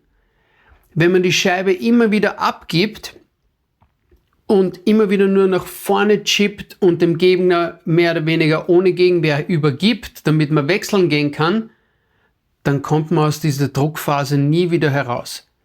Es gilt, die Scheibe zu erobern in der eigenen Zone oder in der offensiven Zone, neue Kräfte aufs Eis zu bringen, um den Druck aufrechtzuerhalten in der offensiven Zone, in der defensiven Zone Puckbesitz zu behalten, obwohl wir lange haben arbeiten müssen, um im Scheibenbesitz zu kommen, nicht einfach wegzuschießen, sondern zu behalten, neue Kräfte aufs Eis zu bringen und jetzt die Scheibe in die offensive Zone zu befördern und dann Druck auf den Gegner aus, weil so kippt das sogenannte, auch eine Floskel, Momentum des Spiels. Das Momentum des Spiels kippt entweder so, durch Druckphasen, entweder auf der Seite oder auf der anderen Seite oder durch Special Teams. Und es ist ganz, ganz simpel. Ich möchte noch bei einem anderen Punkt einhaken, den wir auch schon ein wenig gestreift haben, die 2 Powerplay-Tore des KAC. Das passiert jetzt nicht gegen irgendeine Mannschaft, sondern das passiert gegen das beste Penalty-Killing der Liga. Jetzt geht Salzburg wahrscheinlich auch in dieser Disziplin mit stolzer Brust in die Partie und bekommt dann aber 2 Powerplay-Schüsse vor dem Bug. Was bedeutet das für das nächste Spiel? Was würdest du auch als Coach machen? Analysieren, wie die Tore gefallen sind und Business as usual oder ist jetzt schon die Zeit, um im Penalty-Killing zu adjustieren? Natürlich schauen alle im Vorfeld Video. Und es gibt einen Pre-Scout. Keine der beiden Mannschaften ist heute ins Spiel gegangen und hat gesagt, oh, wir haben keine Ahnung, was die anderen machen. Na, so funktioniert es nicht. Aber Spiel 1 ist gespielt, Adjustments werden gemacht. Anpassungen werden passieren. Ich kann nicht sagen, was Salzburg anders machen wird in Unterzahl. Ich kann nicht sagen, was Salzburg machen wird in Überzahl anders, um zum Erfolg zu kommen. Ich denke, wie es ich von oben gesehen habe, war Klagenfurt gewohnt aggressiv, wenn es möglich war. Solange die Scheibe entlang der Bande ist, gibt es kein Setup und dann drücken sie und dann machen sie Druck und dann sind sie unangenehm. Und das zeichnet ihr PK aus, würde ich sagen. Wenn der Gegner dann im Setup ist, dann wissen sie auch ganz genau, was passiert, wenn die Scheibe jetzt verlagert wird von Seite zu Seite. Geht sie über die blaue Linie rüber auf die andere Seite, dann wissen sie, wo ist der Switch, vor allem für den Stürmern und bei den Verteidigern. Wenn dann ein Schuss aufs Tor kommt, ist sofort wieder Drucksituation, wenn möglich. Und das beobachte ich eigentlich seit der Zeit von Mattikainen und das zeichnet ihr PK einfach aus und das war auch heute wieder so. Meines Erachtens war es so, mir ist vorgekommen, dass Salzburg nicht ganz so aggressiv heute war, wie es in den vorherigen Spielen auch gegen Dornbirn war, wo sie bei 88% fast liegen, was lobenswert ist. Ich meine, das ist eine Vorzeigestatistik. Ich glaube, dass sie im nächsten Spiel aggressiver sein werden. Ich glaube auch, dass sie vor allem den Breakout, der eine Riesenrolle spielt im Powerplay, dass sie versuchen werden, den besser zu unterbinden. Egal was das ist, weil wenn man im Spielaufbau das Powerplay schon besser stören kann, beziehungsweise einen Dump oder einen Rim verursachen kann, dann ist das eine Drucksituation und das spielt das in die Hände des PK. Weil dann kommt es nicht direkt zu einem Setup. Diesbezüglich noch eine andere Frage, weil du gesagt hast, alle Mannschaften schauen natürlich Video. Man kennt einander relativ gut. In einer Serie lernt man sich noch besser kennen. Und auch das ein Narrativ, der von Medienschaffenden sehr häufig bemüht wird. Naja, was haben sie jetzt noch im Köcher, beziehungsweise Aces up their sleeves? Gibt es sowas in einer Playoff-Serie, aller wirklich noch überrascht werden? Oder ist das Spiel am Ende so simpel, so einfach, dass man eigentlich nicht überrascht werden darf? Ich glaube, das separiert dann die Top-Spieler von den von anderen Spielern. Nicht von normalen Spielern, von anderen Spielern. Weil wir haben es heute gesehen, es ist so wenig Platz, es ist so wenig Zeit, die Intensität ist hoch. Und dabei sind wir am großen Eis, nicht so wie vorgestern bei Colorado gegen Golden Knights. Ja, reden wir einfach einmal, das ist the real deal. Noch weniger Platz, noch weniger Zeit, Tempo noch mal höher. Das zum Vergleich von gestern, aber heute war schon richtig gute Intensität und es war super zum Anschauen. Jeder Zweikampf von Anfang an, da ist in die Ecken gegangen worden, da war nichts Schmutziges, nichts Unsauberes, da war good old-fashioned Playoff-Hockey und das war cool. Das war wirklich schön anzuschauen. Die Stick-Battles, alle waren heavy on the sticks, sagen wir immer. Es war wirklich, in den Zweikämpfen ist wirklich zur Sache gegangen und da ist wirklich um jeden Zentimeter gegangen. Die Topspieler, die machen das sogenannte Play to the Inside. Die machen das Unerwartete und überraschen so mit ihren Gegenspielern. Und das kann man nicht teachen. Das kann man nicht unterrichten. Das gibt's nicht als taktische Vorgabe, sondern das ist, hey, was spürst du, was siehst du, wie reagierst du drauf? Ja? Das ist auch keine taktische Vorgabe. Und das gibt's auf der ganzen Welt nicht. Ich sag's immer, Taktik ist überbewertet. Schlussendlich entscheiden Zweikampfverhalten, Intensität im Spiel und ich nenne es gern Energie. Taktik ist etwas, was die Chancen einer Mannschaft zum Erfolg zu kommen erhöhen sollte, aber nicht mehr. Wir belassen es mal dabei, möchte aber allein schon, weil wir das Ganze auf historischem Untergrund aufnehmen, dieses Gespräch, nämlich an jenem Ort, wo die allerersten Folgen von Hockey O'Clock mit Martin Pfanner entstanden sind, im Hotel in Klagenfurt, wo Thomas Koch viele, viele Stunden auf meine Fragen antworten musste. Ist es Anlassfall und Grund genug, auch ein wenig über seine Leistung zu sprechen? Wir haben nach der Partie uns natürlich noch, wie immer, über das Spiel unterhalten, über die Übertragung. Und du hast dann angefangen, eine Lobeshymne auf Thomas Koch anzustimmen. Ich habe dich da dann nicht unterbrochen, sondern nur gebeten, bitte führ die auch im Podcast fort. Was ist dir heute speziell im Spiel von Thomas Koch aufgefallen, der, ohne jetzt ein Tor zu erzielen, ich glaube mit einem Powerplay Assist natürlich Anteil am Sieg hatte, aber vielleicht den allermeisten Eishockey-Fans jetzt nicht so direkt ins Auge gestochen ist wie all die Torschützen. Okay, ich traue mir jetzt einmal drüber. Aber Thomas Koch ist da bin ich mir sicher, Thomas 100 Pfund und vielleicht Manny Ganal, die einzigen 3 Spieler, die alle Situationen spielen. Powerplay, PK und 5-5. Und ich meine, man hört es oftmals, ja, und Thomas Koch, er wird nicht jünger.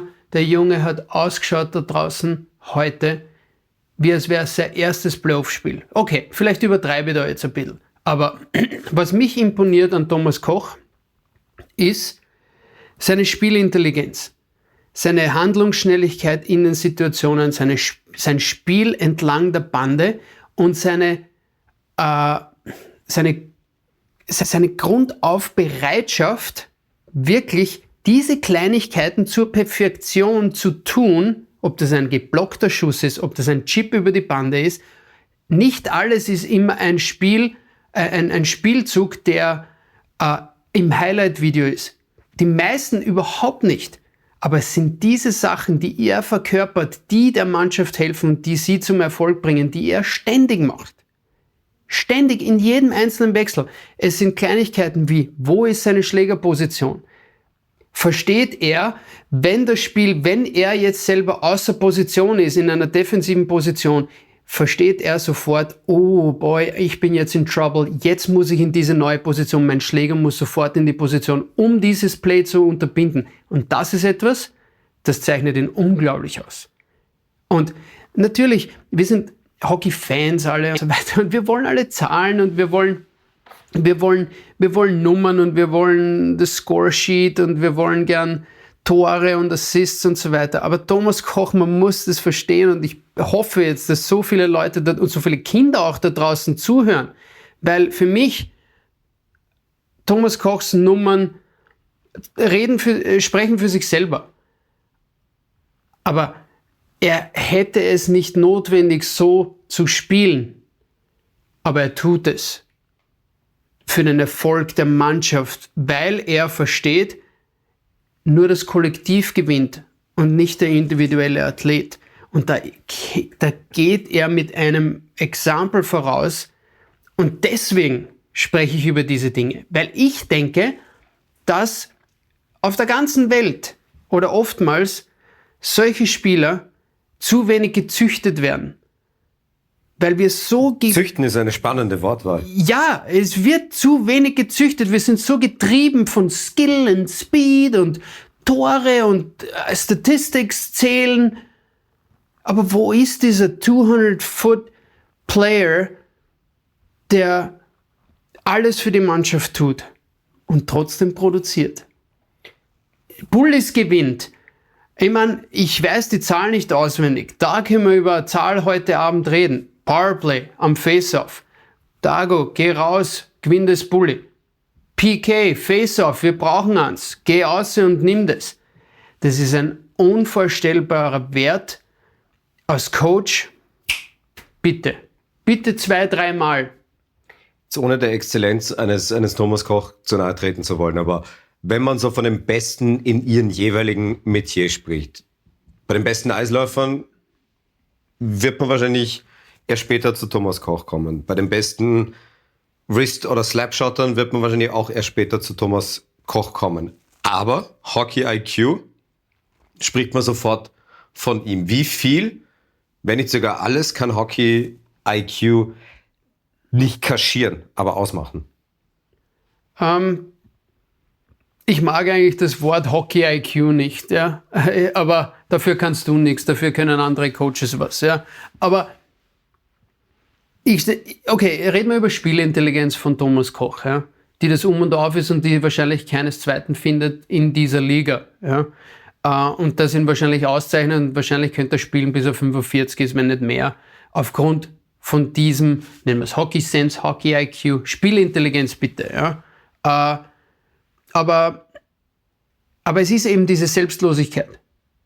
Es ist diese Selbstlosigkeit.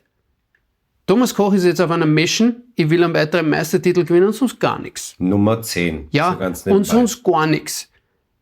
Sonst gar nichts. wer da heute das Tor schießt im Powerplay oder wie auch immer. Und glaub mir, Martin, ich habe mit sehr vielen Spielern gespielt, die unbedingt die Scheibe nochmal berühren wollten, damit sie ein Punktzahl kriegen in den Playoffs, damit sie nochmal einen scheiß Vertrag kriegen. Entschuldigung jetzt meine Language, gell, meine Sprache. Aber... Wir haben das explicit hier. Ja, okay. Angehakt, also kannst sagen, was du willst. Beispiel. Gregorz heute im Powerplay One-Timer. Thomas Koch ist es wurscht, ob er da jetzt einen Punkt bekommt oder nicht. Er weiß nur, dass es das richtige Play ist, einen Spieler auf sich zu ziehen, die Scheibe raufzuheben zu Gregorz. Nachher geht sie runter zu Peterson. Peterson hat keine Anspielstation, obwohl im schlimmsten Fall wäre ja Thomas Koch noch da für den One-Timer, aber er war nicht da. Aber er ist ein Threat. Und das wissen alle. Und somit ist er zu entschärfen. Und nur aus dem Grund ist Gregorz zum Abschluss gekommen im One-Timer. Und das führt zur Führung des KAC. Simples Beispiel. Mein Hirn funktioniert einfach so. Und solche Spieler, you can't put a price on experience und Spielintelligenz. Das ist, der Junge macht alles. Es tut mir leid. Vorne, hinten, jede Situation am Eis, Face-Offs. Was willst du mehr? Und deswegen meine Lobeshymne. Und die Chancen, dass man der Tago ein Bier zahlt, sind relativ gering. Werden ihn sicher darauf ansprechen im Laufe der Playoffs. Möchte noch einmal ganz kurz aber die Optik kehren und zu Red Bull Salzburg kommen, die jetzt erst einmal eine lange Heimfahrt, wobei nicht ganz so lang, 2,5 Stunden ist relativ okay, nach Salzburg haben. Und Matt McElwain, wir haben es während der Sendung angesprochen, bei dem rattert schon. Was rattert und was erwartest du dir am Dienstag, wo auch dieser Podcast erscheint, für eine Salzburger Mannschaft? Ich glaube, was wir meinen mit Rattern natürlich ist, ich kann das nachvollziehen, da ist ein Spiel verloren gegangen und wahrscheinlich ist man, das große Problem ist, als Coach hat man ja trotzdem, ob man es will oder nicht, man hat gewisse Erwartungen, vor allem wenn man gerade 4 Siege hingelegt hat, dann hat man gewisse Erwartungen, hey, so kommen wir heute raus und so gestalten wir heute das Spiel und wahrscheinlich war einiges nicht zu den Erwartungen von Coach McElwain in diese Richtung. Er hat zwar angesprochen, dass das 5-gegen-5 Spiel ihm gefallen hat von seiner Mannschaft. Auf der anderen Seite hat er wieder angesprochen, dass nicht genug Zug zum Tor war. Also hat dann doch irgendwo was gefehlt, um diesen Sieg zu erzwingen. Ja? Und natürlich stimmt da jemanden, da muss man doch den Hut ziehen vor Coaches, die dann direkt nach dem Spiel auch ein Statement abgeben über ein Spiel, was sie von der Bank gesehen haben. Das ist Eislevel, das darf man nicht unterschätzen. Da sieht man oftmals die Hälfte, wenn es gut geht, von allem, was passiert ist und muss dann ein Statement abgeben über seine eigene Meinung. Das ist nicht einfach. Ja? Also das muss man schon einmal schätzen, vor allem wie emotionskontrolliert das auch von ihm gewesen ist nach doch einer Niederlage. Aber ich kann mir vorstellen, dass das analysiert wird, dass über das gesprochen wird. Er hat es vor dem Spiel angesprochen, we're gonna be in their face, there's not gonna be a lot of room out there. Ich glaube, there has to be less room out there. There has to be less time and space out there für Klagenfurt. Und ich glaube, wir können jetzt über taktische Veränderungen reden und ich glaube nicht einmal, dass das die Ursache ist. Ich glaube einfach, dass mehr Energie im Spiel sein muss. Der Salzburger, mehr Aggressivität auch überall. Im PK, in der eigenen Zone, und vor allem im Vorcheck, um mehr in der offensiven Zone zu spielen, um mehr Scoring Chances zu kreieren, mehr Drive, mehr Zug zum Tor und dass die Tore schießen können, das wissen wir. Jetzt hat es allerdings 2 Situationen gegeben und wir sind auf Sendung schon darauf eingegangen, möchte das aber auch nochmal quasi auditiv für die Hörerinnen und Hörer festhalten. Die letzten beiden Klagenfurt-Tore, die waren fast ident. Ein Break, nachdem schlecht zurückgearbeitet worden ist, ein 1-0. Peterson gegen Lamoureux, Tor. Bischofberger gegen Lamoureux, Tor. Wie schafft man es, diese defensiven Breakdowns zu verhindern? Um die Zeit im Jahr. Wie schafft man das als Coach? Ja? Weil als Coach fragst du ja, wie kann sowas passieren? Über das haben wir doch gesprochen. Ich habe das selber oftmals miterlebt. Wie, und da reden wir über wirklich, wirklich gute Spieler. Wie kann das sein, dass Jack Skilly da den Check nicht fertig fährt und Peterson fährt bei ihm vorbei und kriegt schlussendlich ein Breakaway? Muss ich das am Jack Skilly sagen, der ein First-Round-Pick war und wahrscheinlich so viele NHL-Spiele gehabt hat, in den besten Ligen der Welt gespielt hat und schlussendlich zu Red Bull Salzburg kommt? Muss ich dem das sagen? Oder nehme ich den unter 4 Augen ins Ding eine und sage ihm das aber im Video? Oder nehme ihn einfach überhaupt zur Seite und frage einfach, wie hat er das Spiel gesehen?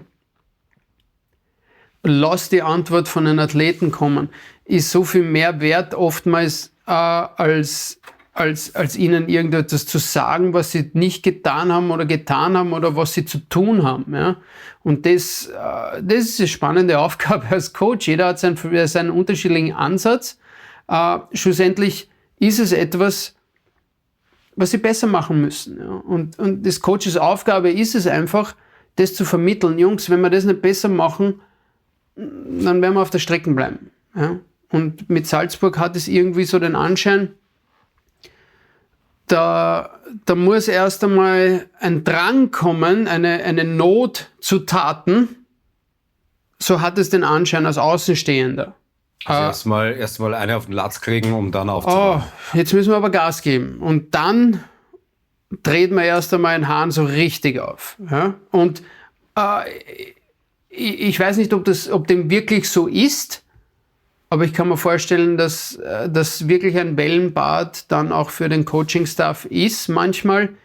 Und das ist nicht einfach, auf das zu reagieren. Also da ziehe ich wirklich den Hut, vor allem die Emotionen im Zaum zu halten und wirklich immer zu sehen, weil Kommunikation ist nun mal alles im Coaching-Business. Kommunikation ist alles.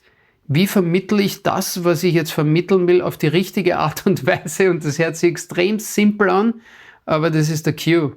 Aber das bei einer Bandbreite von arrivierten Ex-NHLern zu Youngstern, die noch was lernen wollen. Ja, aber das ist überall dasselbe. Ja. Man muss die Außer Leute... das ist eine U17-20-Mannschaft, da ist es dann ein bisschen aber dieses homogener. Ja, ich weiß nicht. Weißt du was, Martin? Man muss alle gleich behandeln, ist ja nicht korrekt. Man muss die Leute so behandeln, wie sie behandelt werden müssen. Und da geht halt natürlich dann das Zeug auseinander. Ja? Und das macht es auch zu einem sehr anspruchsvollen Job. Ja? Wir belassen es bei dieser Serie, darf jetzt schon vorwegnehmen, wir werden uns dann nach der vierten absolvierten Partie in dieser Serie, und es kann dann vielleicht auch schon ein Seriensieg sein, das steht ja da noch nicht fest, wieder unterhalten, weil du auch kommende Woche die Einteilung wieder so haben, im Podcast zu Gast sein wirst, wird dann auch am Ende das 5-Sterne-Deluxe-Lineup für kommende Woche verkünden dürfen, aber Phil Lukas wird schon einmal ein Teil davon sein.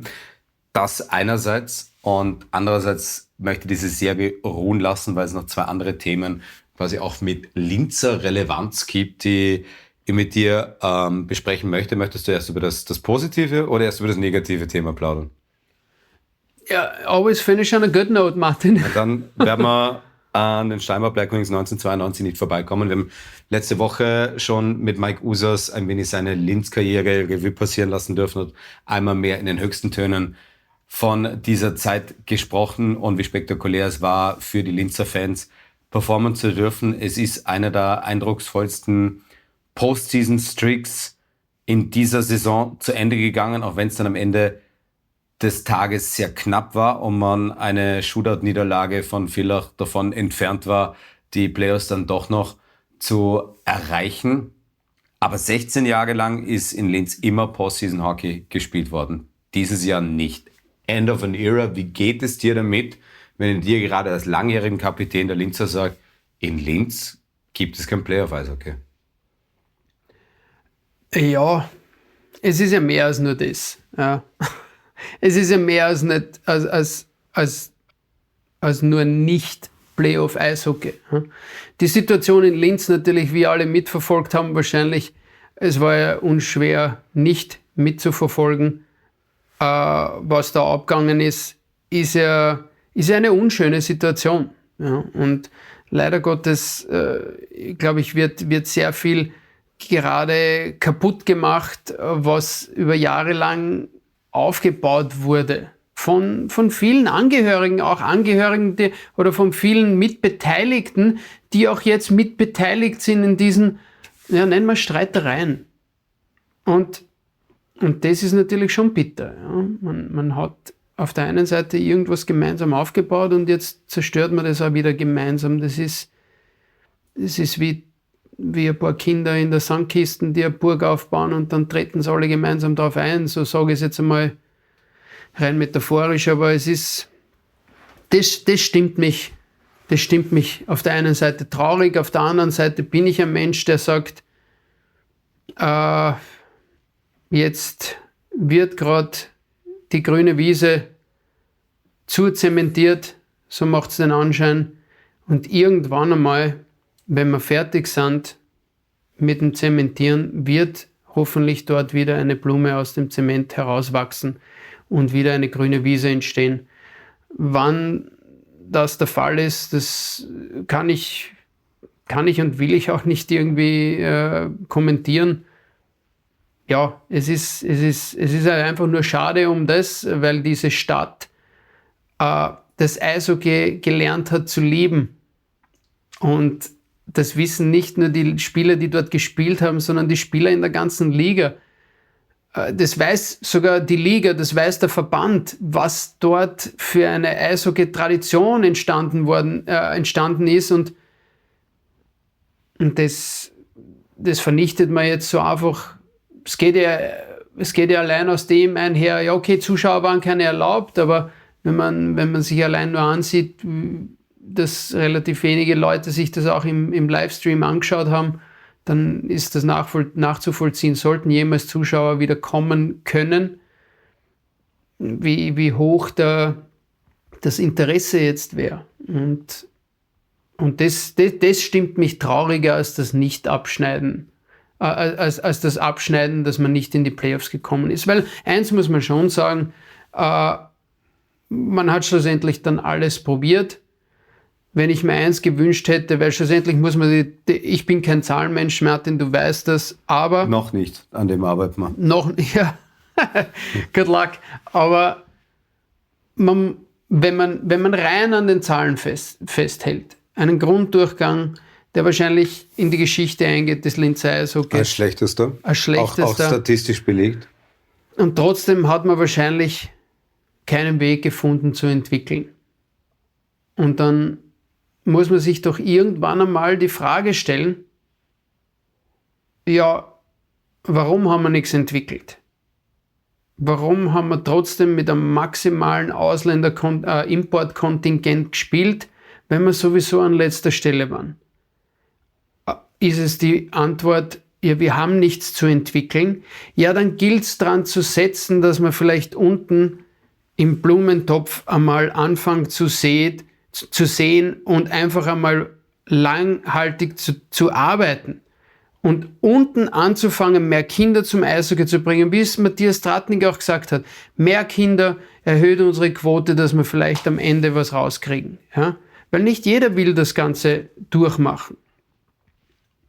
Müssen wir mehr in den Nachwuchs investieren? Brauchen wir bessere Trainingsmöglichkeiten? Und so weiter. Aber es wird ja kein Gedanke daran verschwendet. Und da beschimpfe ich niemanden, da rede ich nichts schlecht. Das ist die nackte Wahrheit. Und das tut mir weh. Wenn man einen Grunddurchgang so hinlegt und lobenswert wirklich 20 Punkte aus den letzten 10 Spielen in dieser Quali-Runde zu holen, es ist wirklich wahrscheinlich das hotteste Team in diesen 10 Spielen. Aber dann stelle ich die Gegenfrage.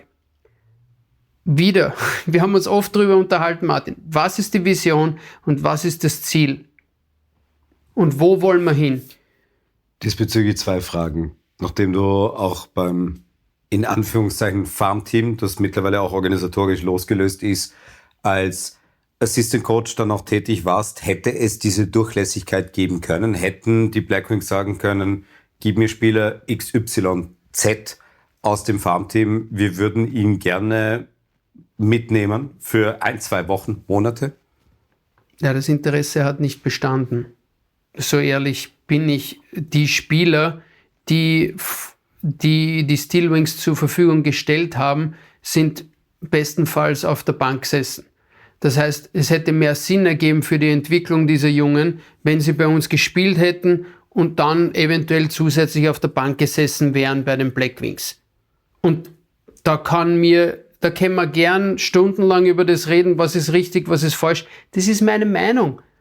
Ein Spieler wird besser, indem dass er Minuten spielt in einem Level, das ihm entspricht, anstatt dass er auf der Bank sitzt in einem Level, das ihm vielleicht nicht entspricht, weil offensichtlich entspricht es ihm nicht, weil sonst würde er Minuten spielen. Und das war das einzige Szenario, was passiert ist. Schlussendlich hat man nochmal nachgerüstet und natürlich in der Hoffnung, dass man die Playoffs nochmal schafft, um eventuell vielleicht wieder neue Sponsoren zu gewinnen und nochmal, ich weiß nicht, wie es funktioniert, nochmal finanzielle Mittel zu gewinnen, Status zu verbessern, Image zu verbessern. Für mich alles Bullshit. Wenn Linz nicht anfangen wird, nachhaltig zu denken, ist das der Untergang. Und das ist meine Meinung. Und das ist die zweite und letzte Frage. Und dann kommen wir endlich auch zum positiven Linzer Thema. Die involvierten Egos sind bekannt. Vor allem Fans in Linz, die die ganze Debatte verfolgt haben, wissen, wer gemeint ist, wer oft namenlos hier im Raum auch mitschwingt. Und da darf sich dann wahrscheinlich auch jeder selbst an der Nase nehmen. Die Frage ist nur, wie kommt es zu diesem Reinigungsprozess? Ohne diese Egos, beziehungsweise wäre es denkbar, dass diese Vision, die aktuell komplett fehlt für die Black Wings, von einer dieser involvierten Personen formuliert wird, oder braucht es frische Kräfte und frische Denkweisen fürs Eishockey in Linz? Ja. Ich glaube, es braucht frische Kräfte und es braucht frische Denkweisen. Vor allem frische Denkweisen. Ja, es braucht beides. Ja, da hast du den Nagel auf den Kopf getroffen. Ich glaube, ich spreche es nochmal an. Ich glaube, es braucht einen absoluten Bauchfleck. Und man würde glauben, der Bauchfleck war jetzt schon.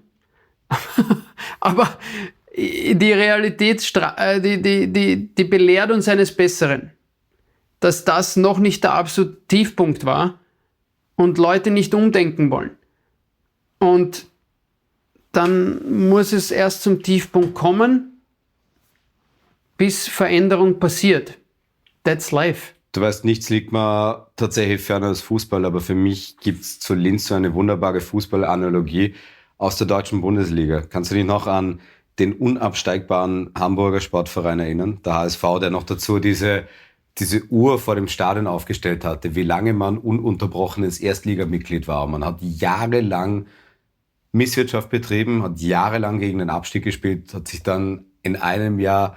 Obwohl man gute finanzielle Ressourcen gehabt hat. Genau. Ganz knapp noch in der Relegation gerettet und irgendwann ist es dann nach unten gegangen. Also frei nach dem Motto, how low can you go? Irgendwann muss es knallen, noch lauter als jetzt. Ja, weißt du, Martin, ich verfolge nicht sonderlich deutsche Fußball. Nein, das ist besser so. Aber ich habe keine Zeit dafür, aber ja, vielleicht ist es genau sowas. Aber ich denke mir dann manchmal, muss es wirklich so weit kommen? Aber offensichtlich schon. Können auch nur die involvierten Personen für sich beantworten. Es reicht jetzt auch mit Salz in die Wunde der Fans der Steinbach Black Wings 1992. Wir wollen über eine der erfreulicheren Dinge in dieser Saison in Linz sprechen, wo du auch beteiligt warst. Es hat zum Saisonausklang der Steel Wings des, nicht mal Farmteams, des eigenständigen Alps Hockey League Teams einen Sieg gegeben. Wie hat sich das zugetragen und erzähl mal einfach, wie dann auch die Stimmung danach im Team war. Okay, ich muss dich korrigieren, weil es hat 3 Siege gegeben, aber es hat einen in Regulation gegeben. Ja. Und okay, es war ja das, ich muss ein bisschen ausholen zu der Geschichte. Ich bin damals nach Hause gekommen von der U20-Weltmeisterschaft in Edmonton, was eine super Erfahrung war, und habe dann das Vergnügen gehabt, zu den Steel Wings zu stoßen als Assistant Coach, und habe mich sehr gefreut auf die Aufgabe. Wir haben damals über das gesprochen. Es war erst einmal für mich wichtig, sage ich mal, die Jungs kennenzulernen, Beziehungen aufzubauen und vor allem auch ein bisschen was von meiner Philosophie, sage ich mal, ins Programm zu bringen. Meine Auffassung war natürlich in erster Linie, wir arbeiten viel zu wenig. Wir können nicht alle wissen, wie das Spiel eigentlich aufbaut. Das ist eine ganz große Säule für mich, ist das physische Level. Und da gehört einfach mehr gearbeitet. Das bedeutet Off-Ice und das bedeutet On-Ice-Habits in jedem Training. On-Ice-Habits habe ich jetzt nicht so viel, sage ich mal, den Einfluss gehabt wie Off-Ice, aber Off-Ice war für mich an der Tagesordnung. Und das gehört einfach zu installieren. Das sind Jungs, wir sind ein Entwicklungsmodell. Wir wollen besser werden. Wir müssen uns verbessern auf einer von dieser Säule und für mich ist das die Grundsäule. Die zweite Säule ist natürlich, hey, wie können wir besser geordnet aufs Eis gehen? Wie können wir unsere Spielanlage verbessern? Was gehört es zu erörtern? Wo können wir uns da in gewissen Bereichen verbessern? Da war es dann im genaueren Austausch, sage ich mal, mit dem Head Coach Guido und mit den anderen Coaches, was meine Auffassung ist. Und die letzte Aufgabe für mich war natürlich, Feedback zu geben. Ne? Feedback zu geben und den Leuten auch zu vermitteln, hey Jungs, ich verstehe schon sehr viele Niederlagen heuer und auch letztes Jahr, aber ich sage euch jetzt eins, ich bin da jetzt hergekommen und ich kenne unser Schedule nicht. Ich weiß nicht, was euer Ziel ist, aber das gilt es einmal zu erörtern, aber mein Ziel ist es, ich möchte ein paar Spiele gewinnen. Und fangen wir mal bei einem Spiel an. Ich möchte ein Spiel gewinnen. Und wenn wir das geschafft haben, dann wollen wir das nächste gewinnen und so weiter. Naja, das Ganze war natürlich dann relativ, es passiert nicht von heute auf morgen, wie viele Sachen. Man muss auch dazu sagen, wir haben dann relativ bald 4 OHL-Spieler dazu bekommen, weil die OHL ja eigentlich nicht gespielt hat aufgrund von Covid. Die hat jetzt erst begonnen wieder nach der Saison. Das heißt, 2 Tage nach Saisonende sind die Jungs auch wieder abgereist. Muss sagen, das waren tolle Jungs. Die waren menschlich schwer in Ordnung. Die haben sich sofort dem Ganzen angenommen. Vieles, was wir getan haben hier, vor allem Off-Ice, war ihnen sehr neu. Aber natürlich im Fortlauf hat es, denke ich, auch ihre Entwicklung geholfen und sie sind von Woche zu Woche auch besser geworden und dann schlussendlich zu einer Bereicherung geworden für unsere Mannschaft und haben dann dazu auch beitragen können, dass wir in Ritten zum ersten Mal Punkte holen können, in Overtime einen Sieg erringen können. Und natürlich, wenn du mich jetzt fragst, Martin, ich finde, wir hatten kein gutes Spiel. Ich finde, wir hatten weit bessere Spiele vorher, wo wir nicht belohnt worden sind. Und in Ritten hatten wir eigentlich kein gutes Spiel. Wir hatten exzellentes Goaltending von Leon Sommer und haben das Spiel dann in Overtime gewonnen. Das war ein lachendes und ein weinendes Auge damals, weil auf der einen Seite haben wir eins von unseren Zielen erreicht, auch wenn es nicht in Regulation war, aber auf der anderen Seite fand ich unsere Performance eigentlich nicht besonders gut. Und somit gilt es wieder für mich, das Positive aus dem zu nehmen. Ich möchte mal das große Thema vielleicht auch Feedback-Prozesse und welche Spiele man wie angreift für in einer Woche aufheben, aber kommen wir zu diesem konkreten Spiel, das der Ausgangspunkt unserer auch Diskussion war, beziehungsweise auch deines Monologs, dass das Spiel, das in Regulation gegen Fasser gewonnen worden ist. Jetzt trainierst du oder bist du Assistenztrainer in einer Mannschaft, die alles andere als erfolgsverwöhnt ist, wo man dann wahrscheinlich auch gar nicht weiß, wie sich das anfühlt, so eine Winning Culture und solche Winning Habits, aber gab es einen Punkt in dieser Partie, wo du dir gedacht hast, today could be our day? Ja, natürlich, man hat auf Scheduling wo geschaut und hat gesagt, Fasser ist wahrscheinlich das schwächst platzierteste italienische Team in der Alps Hockey League. Das ist unser letztes Spiel, let's go out with a bang, so auf die Art. Natürlich hat man das Spiel noch irgendwo gehabt im Hinterkopf. Trotzdem Man hat das Spiel klar gewonnen. Und natürlich waren wir happy nach dem Spiel. Das war irgendwie so, okay, weißt du was, ich war mehr happy. Ich war nicht einmal happy für mich, ich war happy für die Jungs. Sag ich, Jungs, let's finish on a good note, so wie ich es vorher gesagt habe. Und ihr sollt es spüren und ihr sollt dieses Happiness. Und wir haben doch viel gearbeitet, ja, dass ihr ein bisschen ein Reward kriegt für dieses Ganze, eine Belohnung kriegt für das, dass wir diesen Aufwand auch betrieben haben. Weil ich glaube, dass das wichtig ist. Ich glaube, dass das wichtig ist, dass man Dinge tut mit einem Ziel vor Augen und wenn man dieses Ziel erreicht oder auch nicht erreicht, aber irgendwo muss man eine Belohnung bekommen dafür. Ja? Und wir hatten, wenn das die Belohnung war für die Spieler, dann ist es okay für mich. Ja? Dann ist es für mich okay. Für mich war wahrscheinlich vieles andere eine Belohnung. Für mich war eine Belohnung mehr, wie ich gesehen habe, dass wir gewisse Dinge angefangen haben im Spiel umzusetzen, die wir im Training trainiert haben und das vielleicht sogar, sorry, ich zitiere jetzt ein bisschen Coach Matti kennen, aber mit Konstanz. Ja, wenn ich das Gefühl gehabt habe, okay, wir verstehen verschiedene Spielsituationen, dann hat mich das happy gemacht.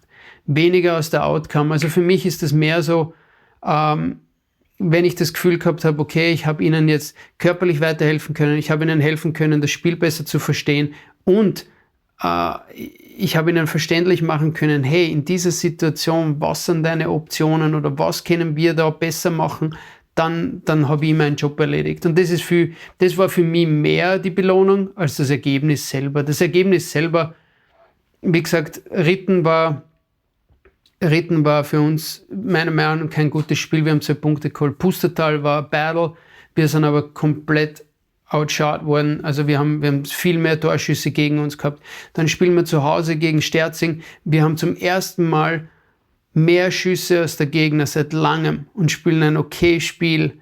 Aber werden für jeden Fehler gnadlos bestraft und kriegen 6-1. That's Hockey. Aber Resultat ist das eine. Deswegen spricht man vom Prozess. Ja, Resultat ist das eine, aber man darf nicht vergessen, wie hat man dann schlussendlich auch die Dinge umgesetzt. Ich bin keiner, der Dinge auf Zufall aufbaut. Ich möchte kein Control-Freak sein und da gilt es irgendwie die Balance auch für mich selber zu finden, aber es gilt darum, etwas zu vermitteln, nicht nur Werte, aber auch Gewohnheiten zu vermitteln, und den jungen Athleten verständlich zu machen, diese Gewohnheiten, über kurz oder lang, wenn du diese richtig machst, dann führt dich das zum Erfolg. Und das ist die spannende Aufgabe. Ich möchte noch ganz kurz bei den Steel Wings bleiben, nachdem es auch dieses emotionale Hoch am Saisonende gab. Wo geht die Reise hin für die Steel Wings? Wird man auch weiterhin Alps Hockey League Mitglied bleiben? Wird man versuchen, Ausbildungsteam zu sein? Wird man versuchen, unabhängig von den Black Wings so seinen eigenen Brei zu kochen? Steht das schon fest oder steht das noch in den Sternen? So viel im Monologe für Martin, die Frage kann ich da nicht beantworten. Völlig okay. Zu dem Zeitpunkt zumindest. Bedeutet für uns, dass wir ein klein wenig bookenden. Wir haben mit der einen Playoff-Serie im Halbfinale der Bettelheimer Eishockey League begonnen. Wir wollen mit der anderen enden, auch wenn wir beide jetzt die Highlights hier am Sonntagabend noch nicht gesehen haben. Ein knapper Sieg für den HCB Südtirol gegen die Spuse Wiener Capitals, 2-1 im Spiel, 1-0 in der Serie. Welche der beiden Serien, glaubst du, wird, auch was vielleicht die Einzelergebnisse anbelangt, enger werden? Salzburg-Klagenfurt oder Bozen-Wien? Wow. Das sind die ganz harten Fragen. Das ist a trap one. Ich kann da keine Serie hervorheben, muss ich ehrlich sagen. Beide Serien gehen nach 0-1 zurück in die Heimatstadt, wo es darum geht, sage ich mal, gleich zu ziehen. Wo ich schon einen leichten Vorteil sehe, ist in der Erfahrung, in der Experience von Bozen. Ja. Ich glaube, beide Mannschaften, Wien und Bozen, sind sehr, sehr gut gecoacht. Ich glaube nicht, dass dort taktisches, sage ich einmal, einen Unterschied machen wird. Ich glaube, dass Wiens junge Beine und die Wiener Jugend, und das ist ja so ein cooles Projekt, das muss ich echt sagen, dort alle Wiener wieder zurückzuholen und jetzt eine Mannschaft zu formen mit wenigen, aber doch starken, einflussreichen Imports um sie herum. Das ist geil, das muss ich echt sagen, da muss ich ihnen ein Lob aussprechen. Und deswegen, mein Herz schlägt da mehr für die Wiener in der Serie natürlich als Österreicher, aber diese Souveränität, diese Erfahrung, wie sie, sage ich mal, jeden Tag angehen, ob sie jetzt vorne liegen oder im Rückstand sind, was Bozen heuer fabriziert hat, das muss man einfach in Erwägung ziehen und das muss man einfach respektieren und deswegen favorisiere ich sie schon leicht in dieser Serie. Das ist ja auch das, was ganz am Anfang dieses Podcasts Greg Ireland gesprochen hat und auch gesagt hat, für ihn war es wichtig, wirklich runterzubrechen, dass man am Ende des Tages sich wirklich nur auf diesen einen Schiff konzentriert. Das mag eine Floskel sein, aber ist das tatsächlich möglich, dass man das in eine Mannschaft reinkriegt? Es ist scheißegal, was du gerade am Eis gemacht hast. Fahr raus und gib wieder alles. Und das over and over again. Kriegt man das tatsächlich so in diese Köpfe rein oder bleibt es am Ende des Tages eine Floskel? Das ist überhaupt keine Floskel. Das ist Goldfish Memory, wie sie nennen, von Ted Lasso. Es ist um und auf. Nicht nur in den Playoffs, aber als Eishockeyspieler. Das Spiel ist einfach zu schnell. Dinge passieren die ganze Zeit, wenn du zu lange an etwas hängen bleibst, was dir nicht gelungen oder gelungen ist, lenkt dir das schon wieder ab von dem, was jetzt in der Gegenwart passiert oder was der nächste Shift sein kann. Ja? Und kriegt man das als Coach in die Köpfe? Ja, natürlich kann man das als Coach immer wieder erwähnen. Und man kann das immer wieder, sage ich mal, versuchen rüberzubringen. Vergiss, was war. Konzentriere dich auf das, was vorne ist. Nichts anderes habe ich meinen Spielern oder unseren Spielern gesagt. Es ist halt dann etwas, wir sind alle, sage ich mal, wir sind alle gezeichnet von unseren Gewohnheiten. Und wenn die Gewohnheit ist, dass du den Kopf hängen lässt nach einem ungelungenen Pass oder einer ungelungenen Aktion, dann wird das nicht von heute auf morgen weggehen, sondern dann hast du das über Jahre oder vielleicht sogar ein Jahrzehnt, sage ich einmal, imprägniert.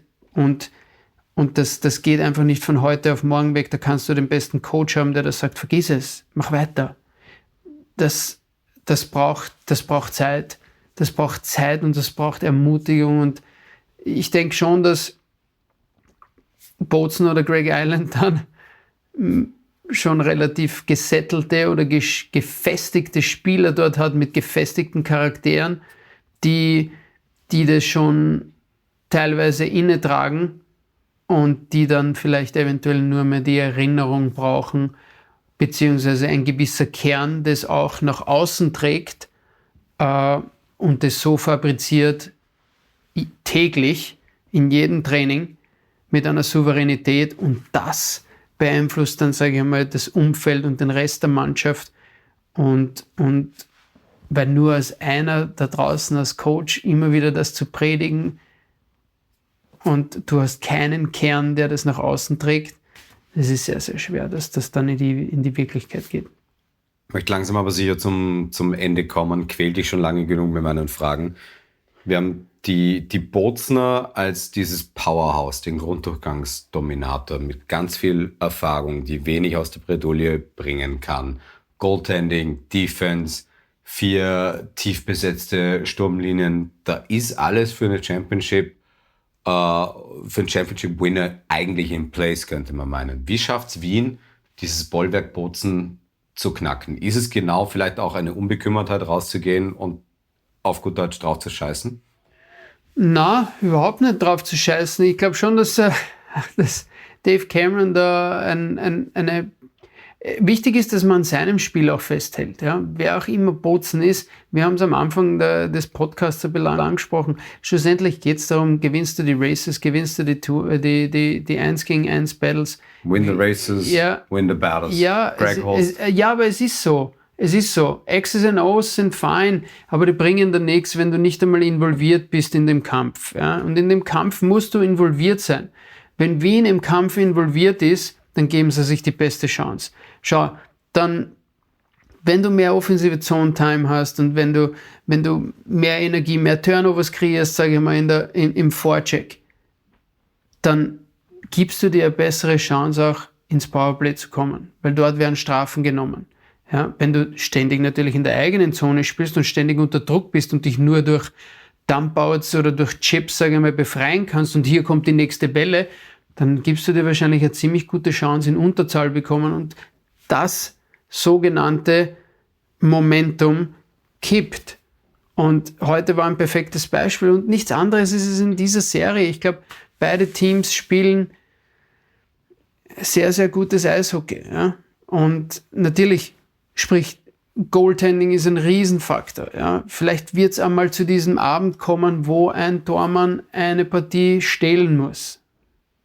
Wo er sagt, heute geht da nichts rein, da könnt ihr spielen, wie ihr wollt. Aber das sind die Playoffs. Aber wie kann Wien Bozen knacken, indem sie ein Spiel spielen und das zur Perfektion? Und das ist ja das, was wir reden über diese Zeit im Jahr ständig. Es gilt darum, neue Grenzen zu setzen. Es geht an die Grenzen zu gehen, aber die neu zu stecken, ans Limit zu gehen und sogar drüber. Und das alle 48 Stunden. Yes, alle 48 Stunden. Vergessen wir das nicht. Das spielt einen Riesenfaktor. Und das macht es ja auch so geil dann nachher. Win or lose, wenn du das gemacht hast, dann kannst du mit dem Outcome leben. Dann kannst du mit dem Resultat leben. Ich möchte eine letzte Frage stellen und Eishockey-Puristen unter den Hörerinnen und Hörern hassen das so oder so, aber du bist Experte, du darfst eine Meinung haben, du musst eine Meinung haben. Und ich habe schon angekündigt, wir werden am Samstagabend nach Spiel 4, auch wenn dann zwischen Erscheinung des Podcasts und der Aufnahme noch ein weiteres Spiel liegt, dann schon mal so ein gewisses erstes Fazit ziehen. Vielleicht steht dann auch schon fest, dass wir auf jeden Fall zweimal Spiel 6 bekommen, was natürlich cool wäre.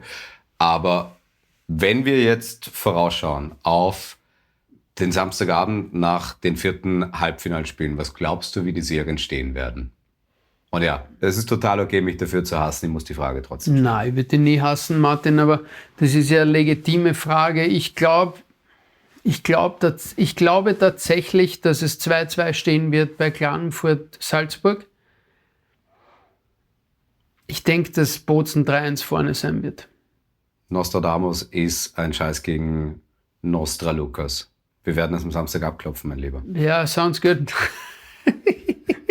Ich möchte mich wie immer bei dir bedanken, dass du nicht nur 3 Stunden lang meinen Kommentar offenbar erduldet hast, sondern da jetzt auch noch weit über 15 Minuten Zeit genommen hast, hier im Podcast ein wenig Rede und Antwort zu stehen. Ich freue mich jetzt schon darüber, mit dir in 6 Tagen nicht nur eine Partie wieder kommentieren zu dürfen, sondern mit dir dann auch einen Podcast aufzeichnen zu dürfen. Wie immer, großes Volksfest. Herr Martin, ich glaube, du verstehst nicht, wie viel Spaß mir das macht, mit dir zu kommentieren und mit dir da über Eishockey-Fach zu simpeln. Ich bedanke mich bei dir für die Möglichkeit und ja. Kurzes Erröten, kurzes Innehalten. Danke dafür. And the show must go on. Das tut sie auch. Heute in einer Woche dann in Folge 41 von Hockey O'Clock mit Martin Pfanner. Wie gesagt, mit Phil Lukas, aber auch sonst mit einem 5-Sterne-Deluxe-Lineup. Das passiert ganz, ganz selten, dass das komplette Lineup schon feststeht. Aber es wird endlich wieder einen Blick in die deutsche Eishockey-Liga geben mit niemand Geringerem als Tom Poko. Und es gibt das nächste Exit-Interview. Von den Moser Medical Graz 99ers wird Erik Kirschläger zu Gast sein. Wir hören uns nächste Woche.